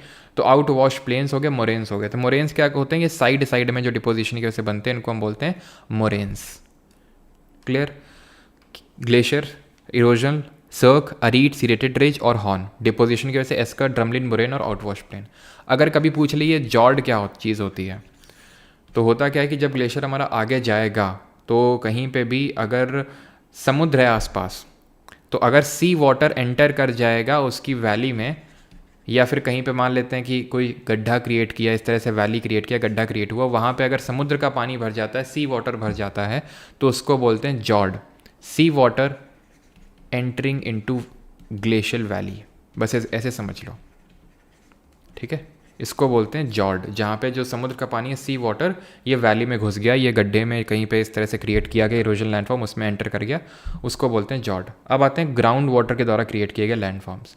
तो ग्राउंड वाटर जो होता है, जो ज़मीन के अंदर जो पानी चलता है धीरे धीरे, जो सीपेज हो जाता है जिसका, वो भी अंदर क्या है, अंदर से धीरे धीरे रॉक को, चट्टान को वीक बनाता रहता है। अच्छा बताइए, कौन सी टाइप ऑफ रॉक में आपको फॉसिल्स देखने को मिलते हैं? अब ये कुछ यूँ होता है जैसे आपने देखा होगा कहीं पे मिट्टी धंस जाती है, सुना आपने, मिट्टी धंस गई। कब होता है यूजुअली? जब बारिश बहुत ज़्यादा होती है, तब हमारी मिट्टी जो होती है वो धंस जाती है नीचे। क्यों धंस जाती है? क्योंकि जब बारिश हुई तो नीचे पानी चला गया, और जब पानी चला गया, ठीक है, तो उसकी वजह से उसने क्या किया, यहाँ पे हल्का हल्का उसको वीक कर दिया, जिसकी वजह से वो मिट्टी धंस जाती है। या फिर कई बार ऐसा होता है कि पानी अंदर गया और इसने इतने पार्ट को मतलब एकदम खाली कर दिया यहाँ पे, एकदम मिला लिया, ठीक है। तो उसकी वजह से होगा क्या, अगर ये चीज़ कोलैप्स कर जाएगी तो एकदम से बहुत ज़्यादा धंस जाएगी। बस ऐसे ही इन्हीं चीज़ों को हम बोल देते हैं क्या, सिंक होल्स। क्या बोल देते हैं, सिंक होल बोल देते हैं इन्हीं को, ठीक। सिंक होल ये जैसे आप यहाँ पे क्रिएट हुए सिंक होल, ये सिंक होल अगर आपस में मिलने लगे, जैसे ये इससे मिल गया, ये इससे मिल गया, ये इससे मिल गया, तो इस तरह का बड़ा लंबा सा होल बन जाएगा, लंबे लंबे होल बन जाएंगे। इनको बोलते हैं ऊवलास। सिंक होल या फिर डोलाइन, सिंक होल और डोलाइन एक ऑलमोस्ट सिमिलर ही होते हैं। तो ये अगर मिलने लगते हैं आपस में तो ये ऊवलास बना देते हैं। लेपीज और लाइमस्टोन पेवमेंट क्या होते हैं, तो देखिए जो ग्राउंड वाटर के द्वारा क्रिएट किए गए लैंडफॉर्म्स हैं, ये वहाँ पे आपको देखने को मिलते हैं जहाँ की जो रॉक होती है काफ़ी सॉफ्ट होती है। रॉक काफ़ी सॉफ्ट होती है। और कौन सी रॉक सॉफ्ट होती है, तो लाइमस्टोन हो गई, ये काफ़ी सॉफ्ट है। जो कि कैसी रॉक होती है, सेडिमेंट्री, जो कि अभी मैंने आपसे पूछा था किस रॉक में फॉसिल्स देखने को मिलते हैं, जीवाश्म, तो वो सेडिमेंट्री रॉक है। तो लाइमस्टोन हो गई और डोलोमाइट रॉक हो गई। इन रॉक में क्या होता है, ये रॉक इतनी ज़्यादा सॉफ्ट होती है कि ये जब पानी इनमें सीप करता है तो ये उस पानी में डिज़ोल्व होने लगती हैं धीरे धीरे धीरे धीरे धीरे धीरे। और इसकी वजह से होता ये है कि यहाँ पे ऊपर जो भू आकृति बनती है, ऐसे अब वहाँ पे मैंने लगाया नहीं, अगर आप गूगल सर्च करेंगे शायद, सॉरी यहाँ पे मैंने लगाना भूल गया, तो इसकी वजह से होता क्या है कि जो ऊपर की रॉक होती है वो काफ़ी ज़्यादा उसमें इरोजन क्रिएट हो जाता है, मतलब कि अजीब सी आकृति बन जाती है। उसको नहीं होगा तो मैं नोट्स में इसको अटैच करवा दूंगा, इस पर्टिकुलर पिक को। इसको बोल देते हैं लाइम्स, इसको बोलते हैं लेपीज। ऐसे ऐसे ऐसे करके आकृतियाँ बन जाती हैं ऊपर, क्योंकि ये जो चट्टान है लाइमस्टोन है, जब पानी पड़ता है तो धीरे धीरे क्या होने लगती हैं, डिज़ोल्व होने लगती हैं। तो इस तरह से लेपीज बन जाती हैं। और जब बहुत ही वाइड एक्सटेंसिव एरिया में, एक क्षेत्रफल में ऐसी बहुत सारी लेपीज बन जाती हैं तो उसको लाइमस्टोन पेवमेंट बोल देते हैं। अब ये जो पानी है नीचे सीप करेगा, जिस चीज़ को इसने तोड़ा है, जो भी मैंने बोला घोला है, उसको अंदर लेके जाएगा। लाइमस्टोन और डोलोमाइट को इसने क्या किया है, घोला है काफ़ी, तो ये चीज़ को अंदर लेके जाएगा। और जब अंदर लेके जाएगा तो धीरे धीरे पानी के साथ ये क्या है, टपकेगा नीचे। जो पार्ट टपक जाएगा नीचे, ऐसे करके खड़ा हो जाएगा टावर शेप में, इसको बोलेंगे स्टैलेगमाइट। जो टपक नहीं पाया, जो ऊपर ही ऊपर जम गया इस पर्टिकुलर सीलिंग में ही अगर जम गया तो उसको बोलते हैं स्टैलेक्टाइट। ये लिखा हुआ है स्टैलेक्टाइट, STALACTITE, स्टैलेक्टाइट। और नीचे स्टैलेगमाइट। याद कैसे रख लेंगे, अगर आपको भूलने में मतलब अगर आप भूल सकते हैं तो, कि ऊपर सीलिंग से कौन लटक रहा है, तो स्टैलेक्टाइट। कैसे याद रखेंगे कि ये ऊपर से लटक रहा है तो इसको टाइट पकड़ना पड़ेगा, टाइट नहीं पकड़ेगा तो ग्रेविटी के इन्फ्लुएंस में गिर जाएगा। और स्टैलेगमाइट जो नीचे से रेज हो रहा है ग्राउंड से। अब कभी कभी होता ये कि दोनों मिल जाते हैं आपस में, क्या होंगे, दोनों आपस में मिल जाएंगे। जब दोनों आपस में मिल जाएंगे तो कुछ इस तरह का स्ट्रक्चर बन जाएगा, इसको बोलते हैं पिलर, खंभा, ठीक है। तो ये पिलर, स्टैलेक्टाइट, स्टैलेगमाइट और पिलर, ये क्या है, डिपॉजिट होने की वजह से बने। सिंक होल, डोलाइन, लेपीज, उवाला और लाइमस्टोन पेवमेंट ये इरोजन की वजह से बने। अब आते हैं सी वेव्स के द्वारा, यानी कि जो हमारी समुद्री वेव्स होती हैं उसके द्वारा क्रिएट किए गए लैंडफॉर्म्स। ये कौन कौन से होते हैं, तो ये होते हैं आपके ये। तो जो हमारी समुद्र की वेव्स होती हैं, तो वेव्स क्यों चलती हैं, तो वेव्स के क्या कारण होते हैं हम पढ़ चुके हैं। एक तो भाई हवा चल रही है, तो हवा की वजह से वेव चल सकती है, ठीक है, हवा की वजह से वेव चल सकती है। वेव टाइड की वजह से चल सकती है कि नहीं, टाइड की वजह से भी वेव आ सकती है। सुनामी की वजह से भी वेव आ सकती है, लेकिन ये बहुत ही भयंकर वेव होती है, ये तो बहुत ही ज़्यादा भयंकर वेव होती है, कब बहुत ही रेयर आती है। जब भूकंप, सुनामी कब आती है, और सुनामी का मतलब क्या होता है इसका, तो सुनामी तब आती है जब भूकंप का हाइपोसेंटर समुद्र के अंदर होता है तब। और ये जापानीज टर्म है जिसका मतलब हार्बर वेव्स होता है। तो वेव्स इन चीज़ों की वजह से आ सकती हैं। अब जब वेव्स आती हैं तो क्या होता है, नॉर्मल सा अगर हम समझें तो एकदम बेसिक सा, छोड़ो क्लिफ लिफ जो लिखा हुआ है भाई, अगर वेव्स ऐसे चलती हैं तो ये सैंड डिपॉजिट कर देती हैं, यहाँ पे सैंड डिपॉजिट कर देती हैं। और इसी वजह से क्या बन जाता है, बीच बन जाता है हमारा। इसी वजह से क्या बन जाता है, बीच बन जाता है, ठीक। यहाँ पे चट्टान है, मान लेते हैं समुद्र में चट्टान है, वेव्स चलेंगी तो इस चट्टान को क्या है, ऐसे चट्टान को सारी साइड से तोड़ देंगी और चट्टान ऐसे खड़ी चट्टान ऐसे बन जाएगी, ऐसे खड़ी चट्टान बन जाएगी। इसको सी स्टैक बोल देते हैं, सी स्टैक बोल देते हैं, ठीक है। अब इसी सी स्टैक में ज़रा समझना, ठीक है। जैसे ये सी स्टैक है, मैं इसको पूरा भर देता हूँ ऐसे करके, ठीक है। मान लो कि ये सी स्टैक है पूरा, ये आपका एक सी स्टैक है, ठीक है। अब इसका क्या होगा, अगर मान लेते हैं कि इसमें क्या है कि और इसके अंदर अंदर वेव्स चल रही हैं, ठीक है। तो ये क्या है कि इसका अंदर का पार्ट जो है ऐसे खोखला हो जाएगा, और जब खोखला हो जाएगा तो ऐसे आर्क शेप कुछ बन जाएगा, ये आर्क शेप बन जाएगा। इसको बोलते हैं सी आर्च, इसको बोलते हैं सी आर्च। जब अंदर का पार्ट खोखला हो जाता है और ऐसे बस आर्च सा बनता है, उसको सी आर्च बोलते हैं। बीच तो आप समझ ही गए। क्लिफ क्या है? खड़ी चट्टान। कोस्ट में ये जो खड़ी चट्टानें आप देख रहे हैं इनको बोलते हैं सी क्लिफ बोलते हैं इनको। तो आप समझ गए क्लिफ क्या है, स्टैग क्या है, आर्च क्या है, केव क्या है, गुफा। गुफा कैसे बनती है? तो जैसे ये क्लिफ है, क्लिफ में ऐसे वेव चली तो हल्का सा गड्ढा हो गया, और वेव चली और गड्ढा हो गया, और चली तो और अंदर तक वो पानी गया, तो उसकी वजह से खोखला हो जाता है अंदर, वहाँ पे गुफा बन जाती है। और फिर वहाँ गोवा के बीच की गुफा में जाके आप आराम से पढ़ाई लिखाई कर सकते हैं वहाँ पे। ठीक है, तो ये जो है फ़ायदे होते हैं गुफाओं के। तो इरोजन की वजह से क्लिफ बन गई, खड़ी चट्टान, स्टैक बन गया, उसकी वजह से आर्च बन गया, और केव्स वहीं पे बन गई। बीच आप समझ गए। सैंड ड्यून क्या होता है? क्या क्या है यहाँ पे? सैंड ड्यून है, बार्स है, बैरियर और स्पिट है। तो यहाँ पे स्पिट क्या होता है? तो ये कोस्ट है, सी कोस्ट है, तट है।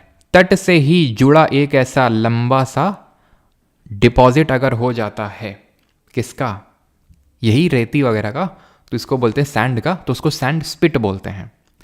अगर अगर अगर अगर अगर ये डायरेक्टली अटैच्ड ना हो, अगर ये डायरेक्टली अटैच्ड ना हो तो उसको बोलते हैं बार। जैसे कि यहाँ पे ऐसे करके एक ऐसे सैंड का डिपोजिशन हो गया, क्या ये कोस्ट से जुड़ा हुआ है? ना, तो क्या बोलेंगे इसको? इसको बोलेंगे बार। ये क्या है? ये यहाँ पे, इसको हटाता हूँ मैं। यहाँ पे आप एक चीज़ देख पा रहे हो कि यहाँ पे क्या हो गया, एक मतलब लगून क्रिएट हो गया। लगून होता है कि भाई समुद्र किनारे बनते हैं लेकिन सेपरेटेड हैं किसी चीज़ से, किसी चीज़ से सेपरेटेड हैं, इसको ही बोलते हैं बैरियर। ये बैरियर बना हुआ है इस लेक के बीच में और समुद्र के बीच में। ये जो है ये बैरियर बना हुआ है, ये बैरियर है, इसको बोलते हैं बैरियर। तो बैरियर बना हुआ है लेक और सी के बीच में, इसको बैरियर बोलते हैं। तो बार्स भी समझ गए, बैरियर भी समझ गए, स्पिट भी समझ गए। स्पिट क्या होता है? जैसे ये कोस्टल सैंड ड्यून है, इसी से ही अटैच्ड है, अगर मान लो ऐसा टाइप ड्यून है तो उसको स्पिट बोल देते हैं। इसी के मतलब ये कोस्ट है, ठीक है, तट है, तट के ही किनारे ऐसे अलग सा बन गया, उसको बार बोल देते हैं अलग से, जैसे चौको बार होती है हमारी। और अगर मान लेते हैं कि लेक है ऐसा करके कोई, ठीक है, और यहाँ समुद्र है, तो इसके बीच का जो पार्ट होता है उसको बैरियर बोलते हैं। और नॉर्मली जो ड्यून्स क्रिएट होते हैं सैंड की वजह से, उसको सैंड ड्यून्स, ये सब डिपोजिशन की वजह से। आखिरी पे आते हैं, दैट इज विंड की वजह से कौन कौन से लैंडफॉर्म बनते हैं? हवा की वजह से। तो हवा की वजह से जो लैंडफॉर्म बनते हैं उनको हम एओलियन लैंडफॉर्म्स के नाम से भी जानते हैं। और ये जो लैंडफॉर्म्स बनते हैं ये मोस्टली डेजर्ट्स में बनते हैं, क्योंकि डेजर्ट में क्या होता है कि बहुत ही कम लोग रहते हैं डेजर्ट्स में, और डेजर्ट्स में जब कम लोग रहते हैं तो विंड की स्पीड भी बहुत ज़्यादा होती है। ठीक है, स्पीड क्यों ज़्यादा होती है वहाँ पे? जैसे कि हमने नेपच्यून में हमने पढ़ा था कि it is the windiest planet. Windiest planet इसलिए है बिकॉज वहाँ पे बहुत ज़्यादा हमें कोई रिलीफ फीचर्स देखने को नहीं मिलते हैं, तो हवा का जो स्पीड होता है, जो काइनेटिक एनर्जी होती है वो बहुत ज़्यादा होती है। तो विंड की kinetic energy in the desert बहुत ज़्यादा होती है, और सैंड भी बहुत ज़्यादा होती है, जिसकी वजह से सैंड को एक जगह से उठाएगा, कहीं डिपॉजिट करेगा वो विंड। तो इसकी वजह से विंड के जो लैंडफॉर्म्स हैं मोस्टली हमें डेजर्ट में देखने को मिलते हैं। जैसे कि ये चट्टान है, ठीक है। अब क्या होता है, जैसे हवा चल रही है बहुत ज़्यादा डेजर्ट्स में, तो डेजर्ट में जो हवा चल रही है बहुत ज़्यादा, तो इसका नीचे वाला पार्ट जो है इसको खोखला इस तरह से कर देगा, और यहाँ पे इस तरह शेप की रॉक बन जाती है, इसको हम बोलते हैं मशरूम रॉक। डिफरेंट तरह की रॉक बनती हैं, ऐसा नहीं सिर्फ मशरूम रॉक ही बनती है। मशरूम रॉक हो गई, पेडेस्ट्रियल रॉक हो गई, और भी हमारे लैंडफॉर्म्स बनते हैं, जैसे एक ज़्यूगन करके बनता है, ठीक है। ज़्यूगन वगैरह एसएससी में तो नहीं पूछेगा, लेकिन आपके इसमें पूछ लेता है सीडीएस वगैरह में। तो ज़्यूगन इस तरह का लैंडफॉर्म बनता है, जैसे कि कुछ इस तरह का, ठीक है। मतलब एक लंबा सा लैंडफॉर्म, लंबी सी चट्टान अगर बन जाती खड़ी हुई तो उसको ज़्यूगन बोलते हैं। ये क्या है? ये तो मशरूम रॉक है। मशरूम रॉक पूछ चुका है सीजीएल में। यहाँ पे जो प्लेन्स क्रिएट होते हैं, ऐसे जो प्लेन्स क्रिएट होते हैं, इनको बोलते हैं पेडी प्लेन। ध्यान रखना, पेनी प्लेन अलग चीज़ होती है। पेनी प्लेन पानी की वजह से बनती है, यानी रिवर वाटर की वजह से जो प्लेन क्रिएट होते हैं, तो उसको पानी से याद कर रखेंगे पेनी प्लेन। ये है पेडी प्लेन। और क्या होते हैं? और एक ध्यान रखना, इसी में पलायास, यहाँ पे लिखा है क्या? नहीं लिखा है। इसी में ध्यान रखना आपके पलाया भी बनते हैं। पलाया क्या होते हैं वो मैं आपको बता देता हूँ। डेजर्ट्स इलाकों में ही जब हवा बहुत जोर की चलेगी तो वो मिट्टी को कहीं से उठाएगी, कहीं पे डिपॉजिट करेगी, तो जहाँ से उठाएगी वहाँ पे हल्का सा डिप्रेशन क्रिएट हो जाएगा, हल्का सा गड्ढा क्रिएट हो जाएगा। यहाँ पे जब हल्का सा गड्ढा क्रिएट होने की वजह से थोड़ा सा पानी भर जाएगा तो उसको पलाया बोलते हैं, पलाया, ठीक है। और डिपॉजिट क्या होगा? तो आपने देखा होगा डेजर्ट में कुछ इस तरह से क्या होती है, ये डिपॉजिट हो जाती है सैंड। ये जो खड़े खड़े ऐसे हल्के हल्के से उठा हुआ भाग है ना, ये हल्का हल्का, इन्हीं को बोलते हैं sand dunes.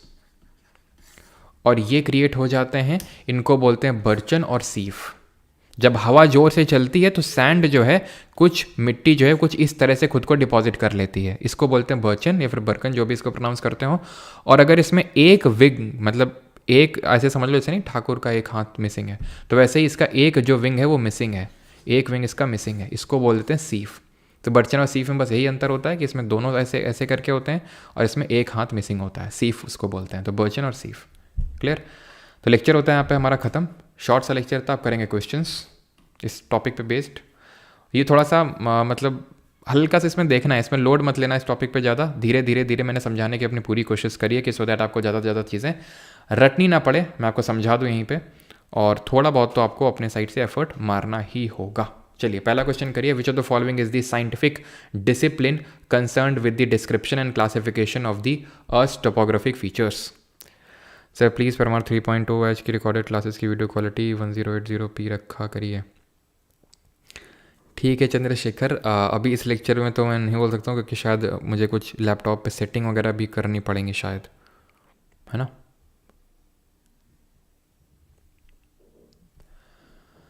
What is the difference between hanging valley and canyons? Snigdha Deep Chaudhary. देखिए जो कैनियन बनते हैं, हैंगिंग वैली मैंने पढ़ाया था ग्लेशियर में आपको, ठीक है। सब जल्दी सभी लोग ये दूसरा और तीसरा भी क्वेश्चन करेंगे जिन लोगों का हो गया, ठीक है। दूसरा तीसरा क्वेश्चन करेंगे। और एक चीज़ अभी बतानी है, ठीक है, एक इंपॉर्टेंट चीज़ है, मैं बताऊंगा। ओएसिस पूछ रही हैं श्वेता शर्मा, तो ओएसिस वो पार्ट होता है जहाँ पे डेजर्ट में थोड़ा वेजिटेशन ग्रो कर जाए, ऐसा पार्ट इन डेजर्ट जहाँ पे थोड़ा वेजिटेशन पेड़ पौधे ग्रो कर जाए उसको ओएसिस बोलते हैं। खैर, तो कैनियन जो बनता है वो रिवर वाटर की वजह से बनता है। कैनियन, ग्रैंड कैनियन सबसे लार्जेस्ट कैनियन है, ठीक है, यूएस में।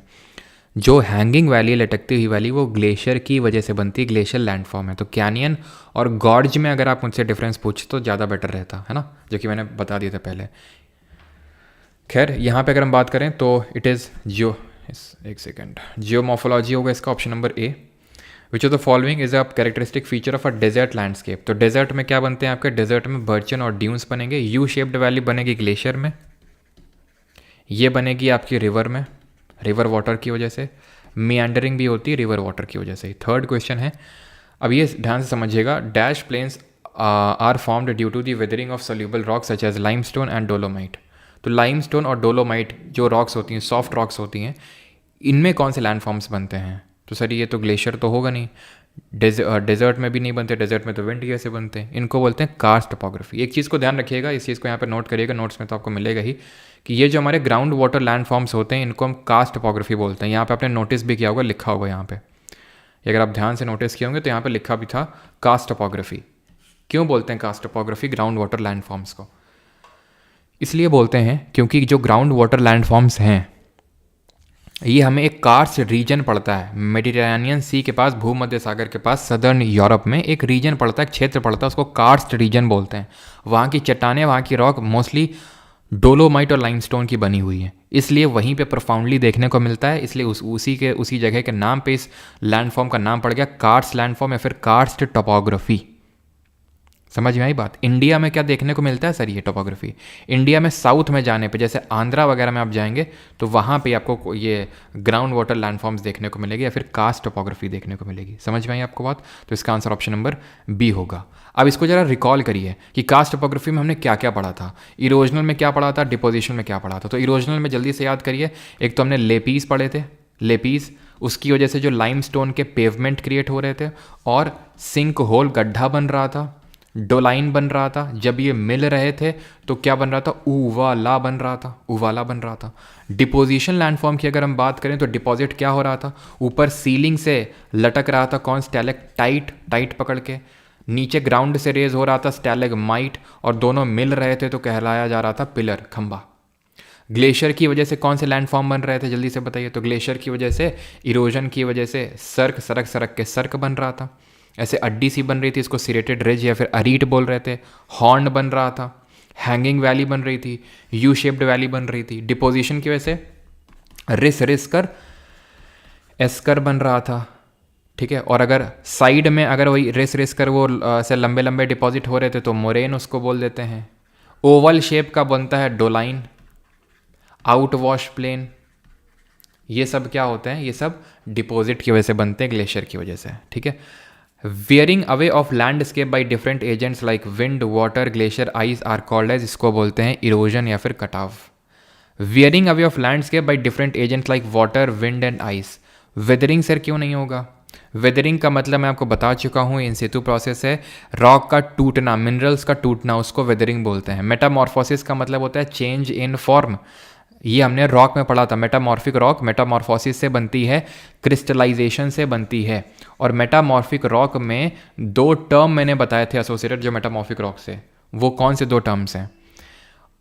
अ village is established in a region where land meets the ocean, what is this region called as? तो जहाँ पे लैंड ओशन से मीट करे उसको हम कोस्टल रीजन बोलते हैं। बेसिक सा क्वेश्चन है। तो क्रिस्टलाइजेशन, और दो टर्म्स मैंने आपको क्या बताए थे? लीनिएशन, फोलिएशन और बैंडिंग बताया था मैंने, ठीक है। बैंडिंग, अगर लाइन सी बन रही है तो लीनिएशन। बैंडिंग क्या होती है? ऑल्टरनेट डार्क और लाइट शेड्स होती हैं रॉक में। Exfoliation is a form of, exfoliation क्या है ये देख सकते हैं, सीजीएल, इसी बार के सीजीएल के पेपर में पूछा गया क्वेश्चन है। तो एक्सफोलिएशन क्या होता है? लगून क्या होता है? बर्स्टिंग मिस मैंने जानबूझ के नहीं बताया उसको, वो जब मैं लेक पढ़ाऊंगा तो मैं बताऊंगा लगून क्या होता है। लगून लेक सिर्फ आपको कोस्ट में, तट में देखने को मिलते हैं। होता क्या, समुद्र का पानी जैसे उछाल मार मार के अंदर आता है, तो जब अंदर आता है थोड़ा पानी इकट्ठा हो गया, फिर और पानी इकट्ठा हो गया, वेव्स की वजह से, जब वेव्स चलती हैं तो जब पानी ऐसे इकट्ठा हो जाता है तो ये बन जाता है, कट ऑफ हो जाता है मेन सी से, मेन सी के बगल में ही, लेकिन उससे कट ऑफ रहता है बैरियर के थ्रू, इसी को बोलते हैं लगून लेक, ठीक है। तो exfoliation is a form of, ये क्या है? फिजिकल वेदरिंग की वजह से बनता है। ऑप्शन नंबर डी आंसर होगा, ठीक है। अब एक्सफोलिएशन क्या है कि जब स्ट्रेस पड़ा, टेम्परेचर का चेंज हुआ, तो वो ऊपर की लेयर निकल गई रॉक की। अब मैंने बताया था टेम्परेचर और ग्रेविटी और प्रेशर में जब चेंज होते हैं तो उसको फिजिकल वेदरिंग बोलते हैं। केमिकल तो हो रहा है केमिकल्स की वजह से, जैसे कि carbonation, hydration, solution, oxidation, reduction. Biological weathering क्या है? बायोलॉजिकल वेदरिंग में जैसे रोडेंट हो गया, हमारे अर्थवॉर्म हो गए, वो अगर तोड़ रहे हैं तो बायोलॉजिकल वेदरिंग है। यहाँ पे तो टेम्परेचर चेंज की वजह से हुआ है ना, ठीक है। ऐप पर टेस्ट कब होगा? जितने चैप्टर्स अभी तक हो गए हैं उनका सबका। सर प्लीज़ बता दो। दीपांशु, आज ही होगा टेस्ट, ठीक है। मैं आपको टेलीग्राम ग्रुप में, जो आपका प्राइवेट टेलीग्राम ग्रुप है, वहाँ पे आपको ये बता दिया जाएगा कि टेस्ट कितने टाइम खुलेगा, सारी चीज़ें। तो आज ही होगा test. The record obtained by the, मैं सोच रहा था कि ये टॉपिक और हो जाए, उसके बाद रखते हैं। The record obtained by the measurement of earthquake is called as, simple है बहुत, सीस्मो ग्राफ बोलेंगे उसको, जो ग्राफ बनाते हैं। और ज़रा कमेंट में बताएंगे ये पॉइंट को क्या बोलते हैं, जहाँ पे अर्थक्वेक की जो वेव्स हैं, फिर एनर्जी रिलीज होती है अलॉन्ग अ फॉल्ट लाइन, और इस पर्टिकुलर पॉइंट को क्या बोलते हैं। अगला सवाल है 9th, which of the following is the largest crystal plate on the earth with an area of over, देख सकते हैं इतना बड़ा एरिया, यानी कि सबसे बड़ी आपकी क्रिस्टल प्लेट कौन सी है? तो हमने टोटल 7 मेजर प्लेट पढ़ी थी, अगर आपको याद हो, 7 मेजर प्लेट पड़ी थी। उसमें से जो सबसे बड़ी मैंने आपको बताई थी वो थी पैसिफिक प्लेट। प्रशांत जो महासागर, जो हमारा सबसे बड़ा महासागर है, उसी की प्लेट सबसे बड़ी प्लेट है। अगर स्मॉलेस्ट पूछ लेगा तो पता है कौन सी है स्मॉलेस्ट? वैसे तो शायद ही पूछे, लेकिन स्मॉलेस्ट है जुआन दे फूका, जो कि एक माइनर प्लेट है ना, माइनर प्लेट ही तो है, जो किसके बीच में है? जुआन दे फूका, ये नॉर्थ अमेरिका, और अगर आप ध्यान से देखें तो जो हमारी पैसिफिक प्लेट थी उसके बीच में है जुआन दे फूका, माइनर प्लेट है। और 7 मेजर है, अफ्रीकन है, साउथ अमेरिकन है, यूरेशियन है, पैसिफिक है, नॉर्थ अमेरिकन है, एटलांटिक प्लेट है, ये सब कैसी हैं? मेजर प्लेट है आपकी। 10वां है, what kind of depositional landform are formed when streams flowing from higher level break into foot slope of low gradient, CHSL 2020। जब उच्च स्तर से बहने वाली धाराएं निम्न ढाल के तल ढलान वाले मैदानों में टूटती हैं तो किस प्रकार का निक्षेपणात्मक भू आकृति बनती है? निक्षेपण का मतलब डिपोजिशन से बन रही है। तो सर यहाँ पे बात हो रही है स्ट्रीम ऑफ रिवर की। पॉइंट बार तो ये जो है सी वेव्स की वजह से बनता है, बार, बैरियर, स्पिट, ये सब सी वेव की वजह से बनती हैं, ठीक है। लेवीज भी बनती हैं रिवर की वजह से, फ्लड प्लेन भी रिवर की वजह से बनते हैं, और एलुवियल फैंस भी रिवर की वजह से बनते हैं। लेकिन एकदम से क्या बोल रहा है, हाई लेवल से आ रही थी और एकदम से ब्रेक कर गई कहाँ पे? फुट ऑफ स्लोप में, तो इसको बोलते हैं एलुवियल फैन, सिंपल। इसीलिए तो सारी चीज़ें मैंने आपको एक्सप्लेन करी कि अगर मान लो इस तरह से भी क्वेश्चन बन जाएगा तो आप आंसर कर पाएंगे। लेवीज क्या बताया था? लेवीज ये होता है ठीक है। लेवीज ये होता है क्या चीज़, किसमें, पहले तो ये मुझे एक्सप्लेन कर लेने दो, ठीक है। लेवीज क्या चीज़ होती है, लेवीज वो चीज़ होती है जिसमें कि आपका बहुत ज़्यादा क्या हो गया कि बहुत ज़्यादा बाढ़ हो गई, मतलब कि बहुत ज़्यादा एकदम से फ्लडिंग हो गई, और उस फ्लडिंग की वजह से होता ये है कि इधर उधर चीज़ों का डिपोजिशन हो जाता है। 8th क्वेश्चन में डाउट है, the record obtained by the measurement of the record, भूकंप की माप से प्राप्त रिकॉर्ड को क्या कहा जाता है, सीस्मोलॉजी तो कहेंगे नहीं, ठीक है, वो तो साइंस स्टडी होगी। Seismic wave, okay okay okay okay okay okay okay okay okay okay भाई, अगर सीस्मिक वेव भी अगर आंसर होना, अगर सीस्मोग्राफ ऑप्शन होगा तो सीस्मिक वेव्स भी आंसर होना चाहिए। क्यों? क्योंकि सीस्मिक वेव्स को ही तो रिकॉर्ड करता है सीस्मोग्राफ। यहाँ पे record obtained by the measurement of earthquake, option number B answer होगा, ठीक है। सीस्मोग्राम होगा ये, रियली सॉरी फॉर दैट, ठीक है। अगर ये आंसर ऑप्शन होगा तो फिर उस केस में तो ये भी होगा, तो ऑप्शन नंबर बी आंसर होगा, सीस्मोग्राफ, ठीक है। इसमें आप समझ गए एलुवियल फैन क्यों आंसर होगा, क्यों फ्लड प्लेन्स या फिर नेचुरल लेवीज नहीं होगा। 11th, मशरूम रॉक कहाँ पे बनती है, ये आपका MTS में क्वेश्चन बना है, और ये अच्छा ये CGL में ही इसी साल आया आपका ये वाला क्वेश्चन, इसी बार का क्वेश्चन आप देख रहे हैं। Record obtained by measurement of earthquake is called as, इसी बार का क्वेश्चन है जो अभी रिसेंटली आपके आंसर किया, ये वहीं से उठाया गया इस क्वेश्चन को। Question number 11th, mushroom rock कहाँ पे बनती है, तो मशरूम रॉक बनती है डेजर्ट्स में, विंड ओरेजन की वजह से, कुछ इस शेप में बनती है ना, कुछ इस शेप में बनती है, मशरूम शेप में। और यहाँ पे ध्यान रखना हमें, पेडेस्ट्रियल रॉक बनती है ना, पेडेस्ट्रियल रॉक क्रिएट होती है, ज़्यूगन क्रिएट होता है एक।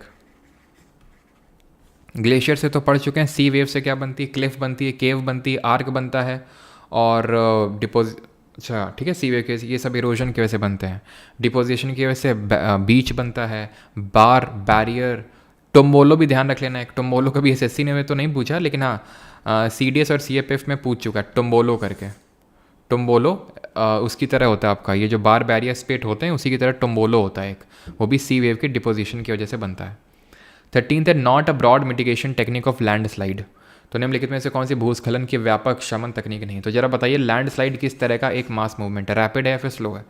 Construction of retention wall to stop land from slipping, surface drainage control works to control the movement of landslide along with rain water and spring flows, hazard mapping to locate areas prone to landslide, और reduction in the vegetation cover to arrest landslide. भाई reduction vegetation में करोगे तो landslide बढ़ेगी, आप अगर vegetation को, वनस्पति को और हटा दोगे तो जो रूट्स ने जड़ होती हैं, आपने देखोगे कितना भयंकर जड़ जो होती हैं पकड़ के रखती हैं सॉइल को। अगर आप अभी आपके घर में अगर गमला हो, या फिर अगर आपने कभी इस चीज़ को ऑब्जर्व किया होगा, गमले से अगर आप पेड़ को निकालें तो पूरी मिट्टी साथ में निकल के आती है, जबकि छोटा सा पेड़ होता है वो, छोटा सा गमले में। सोचिए जो बड़े बड़े पेड़ होते हैं नीम के इस तरह के, वो कितना भयंकर पार्ट ऑफ सॉइल को होल्ड करके रखते होंगे वो, ठीक है। तो अगर आप वेजिटेशन रिडक्शन कर देंगे तो और लैंडस्लाइड इंक्रीज हो जाएगी। What is the meaning of the term moraine, moraine क्या होता है, तो हमें पता है कि भाई मोरेन एक डिपोजिशनल लैंड फॉर्म होता है जो कि ग्लेशियर की वजह से क्रिएट होता है कि नहीं। सर 3 में स्टैटिक जीके भी पढ़ाया जाएगा क्या, सब कुछ होगा रिया जी, ठीक है। वीडियो हाइड क्यों करते हो, बस मैन अपना ठीक है। तो what is the meaning of the term moraine, तो मोरेन क्या होता है, meaning melting of accumulated snow, material transported and deposited by glacier, valley with vertical slide and wide floor, the higher level tributary, ये तो हटा ही सकते हो। Moraine क्या पढ़ाए थे, एस्कर रिस्कर ऐसे बन रहा था, ड्रमलिन ऐसे वॉल शेप का ही बीच में बन रहा था। मोरेन अगर साइड में डिपॉजिट हो रहा था, जैसे कि साइड में क्या होता है ना कि ग्लेशियर बड़े मास का होता है, तो पूरा साइड में भी लेटरल एकदम इरोजन करता हुआ आता है, वहाँ पे जो डिपॉजिट करता है उसको मोरेन बोलते हैं। तो क्या है, material transported and deposited by glacier. 17th, when the grains of sand are very fine and light, the wind can carry it over a very long distance. When such sand is deposited in large areas, it is called as, 2023 में कुछ पूछा गया, लॉयस, moraines, mushroom या stack. Moraine को तो तुरंत eliminate करो, glacier की वजह से बनता है। मशरूम तो भाई डिपोजिशन नहीं, इरोजन की वजह से बनता है मशरूम रॉक। स्टैक तो भैया सी वेव की वजह से बनते हैं, स्टैक की वजह से फिर आर्क बनता है, वहीं पे आपको क्लिफ के पास में आपको केव देखने को मिलेगी। तो आंसर क्या हो जाएगा, लोइस, जो ऐसे नहीं ना टीले से दिखाए थे ऐसे ऐसे, ठीक है, नहीं ऐसे देखे थे हल्के हल्के बड़ी फाइन सैंड कैसे होते हैं, वो होते हैं लोइस। और यहीं पे और क्या बनते हैं, बर्चन बनती है ये, और ये क्या होता है, ये सीफ होता है, बर्चन और seif. Name an oval shaped range of hills sculpted by glacial flow, देख रहे हैं ग्लेशियर, ओवल शेप 2023। ये सिर्फ CHSL में नहीं, CDS में भी ऐसे ही करके पूछा उसने, ओवल शेप का ऐसा करके, ड्रम शेप ऐसा कुछ, ओवल शेप टाइप, ठीक है। तो ओवल याद कैसे करेंगे, ड्रम जो होता है वो भी ओवल शेप का होता है, ऐसे याद कर लो। मोरेन ये नहीं है, मोरेन तो ऐसे सीधे सीधे, इसकर भी सीधे सीधे बनते हैं इसकर। आंसर क्या होगा, ड्रमलिन, ऑप्शन नंबर बी। अगला क्वेश्चन है, और ये क्वेश्चन तो भाई वो शील्ड, अच्छा ये इसका है क्या, शील्ड वोल्केनो, अच्छा। Which is the following is a type of shield volcano that is large but not steep and there magma is almost always mafic. कौन सा है शील्ड वोल्केनो का टाइप। अब नॉट स्टीप है तो इसका मतलब क्या है, जो लावा होगा वो गाढ़ा नहीं होगा ज़्यादा, वो फ्लूइड नेचर का होगा, वो विस्कस नहीं होगा। एग्जाम्पल बताया था पिछले लेक्चर में, वोल्केनो के टाइप पढ़ाए थे, शील्ड पढ़ाया था, कैल्डेरा पढ़ाया था। जरा बताओ कैल्डेरा में क्या कीवर्ड होता है, कॉम्पोजिट में क्या कीवर्ड होता है। तो कैल्डेरा होता है बड़ा ही एक्सप्लोजिव नेचर का, इतना एक्सप्लोजिव होता है कि खुद में ही कोलैप्स कर जाता है, it collapses on itself, collapses on itself. Composite क्या होता है, बहुत ही सबसे ज़्यादा गाढ़ा लावा होता है, बिकॉज बहुत सारी चीज़ों का मिलके बना हुआ है, तो कॉम्पोजिट है बहुत ज़्यादा, तो विस्कस है। शील्ड क्या होता है, फ्लूइड बसाल्टिक लावा होता है इसमें। कैसा होता है, बसाल्टिक, ठीक है। तो बसाल्टिक, तो ऑप्शन नंबर ए, ये एग्जाम्पल मैंने बताया था हवाई। इससे भी ज़्यादा एक होता है fluid, flood basalt province. Flood basalt province से ही क्या बना हुआ है इंडिया में, जल्दी से बताइए, मैंने आपको बताया था। The removal of curved plates of rocks layer by layer due to mechanical weathering is called as. ये सर इसी बार का लिखा हुआ नहीं है, लेकिन ये इसी बार का ही CGL का ही 2024 का ही क्वेश्चन है, ये लिखा नहीं है यहाँ पे, भूल गया लिखना, नहीं तो इसी बार का ही क्वेश्चन है। तो ये फ्लड बसाल्ट प्रोविंस बना हुआ है, जो हमारा पेनिनसुलर प्लाटू है, ठीक है। पेनिनसुलर जो प्लाटू है ना, ये है हमारा फ्लड बसाल्ट प्रोविंस का। और इसका आंसर क्या होगा, removal of curved plates of rocks layer by layer, हाँ, एक्सफोलिएशन। इस क्वेश्चन को लड़कियां तो खासकर गलत ना करें, है ना। ऑप्शन नंबर सी, खत्म हो गया, ठीक है। तो आज इतने ही क्वेश्चन थे, वही मैंने आपको बताया, बहुत ज़्यादा क्वेश्चन नहीं पूछता, लेकिन आप देख सकते हैं क्वेश्चन पूछा है, इसी बार CGL में क्वेश्चन पूछे हैं टॉपिक से। अभी SSC दिल्ली ऑफिस आया हूँ, यहाँ कोई हेल्प नहीं कर रहे हैं, परेशान कर रहे हैं। अभी SSC के ऑफिस के बाहर हूँ, कोई ओल्ड एज मैन सिटिंग पर है, उसे समझ नहीं आ रहा, एक मैडम है जो सो रही हैं, कोई हेल्प नहीं हो रही है, यहाँ कोटा से आया हूँ। क्या ही अब करूँ मैं, मतलब अब तो खैर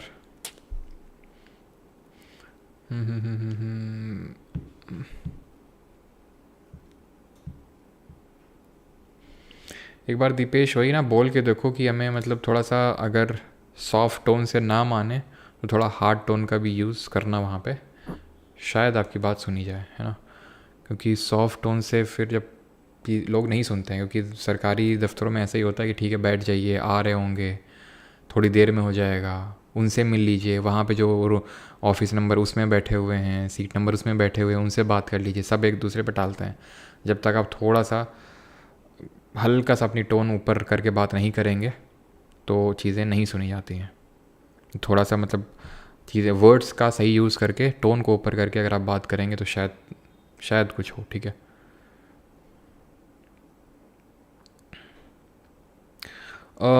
रजनीकांत जी, यस यू कैन से कि मैकेनिकल और फिजिकल कहीं ना कहीं सेम ही है। वो हार्ड टोन से बोला तो जेल जाएगा, मतलब वर्ड सही यूज़ करना, ऐसे कोई जेल वेल कोई किसी की हिम्मत नहीं है भैया। अगर मेरी कुछ डिमांड है, अगर मुझे कुछ पूछना है तो वो तो SSC बताएगा ना। हिंदी मारा गया परमार के द्वारा। अरे यार तुम लोग बहुत लांछन लगाए रहते हो, क्या नहीं समझ में आया। दिव्या कुशवाहा एक बार बताओ आप, ठीक है, मैं फिर आपको बताता हूँ कि क्या है हिंदी मतलब। बाकी तो यार मैंने बताया ही है कि डायस्ट्रोफिज्म को पटल विरूपण बोलते हैं, डिपोजिशन लैंडफॉर्म को निक्षेपण वो आकृतियाँ बोलते हैं, अपर्दनात्मक बोलते हैं इरोजन वाले को, ठीक है।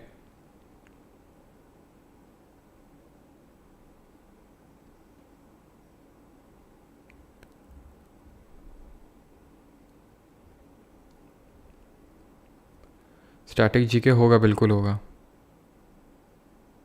और ये प्राइस जो है ना अभी बढ़ चुका है शायद, ठीक है, ये प्राइस इतना नहीं है, बढ़ चुका है, जैसे मैंने आपको पहले ही बताया था। कि ये नहीं है अभी।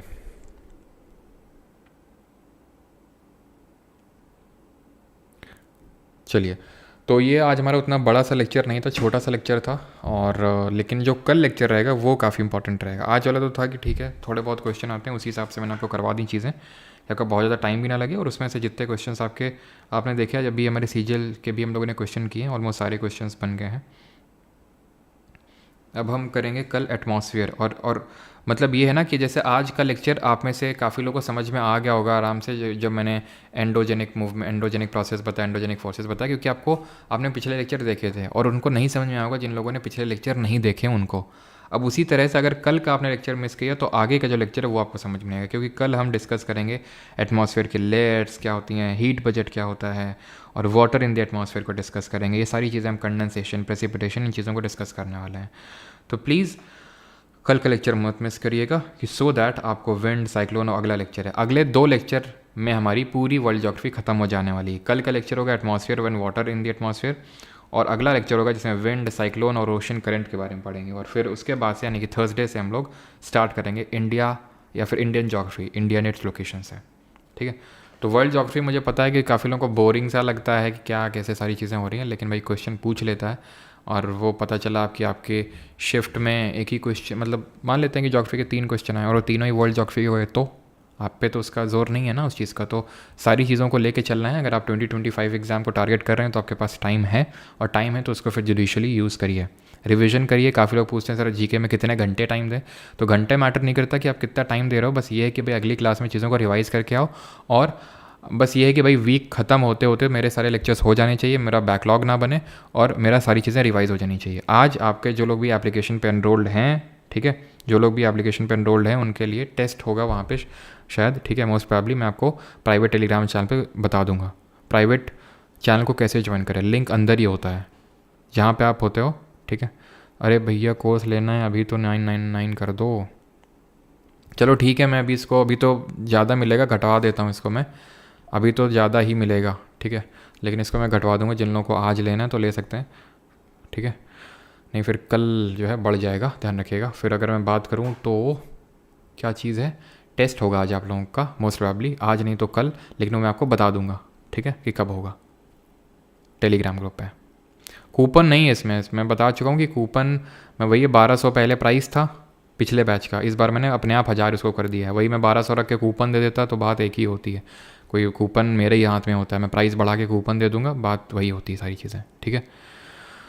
सारे सब्जेक्ट फ्री ही करवाइएगा ना।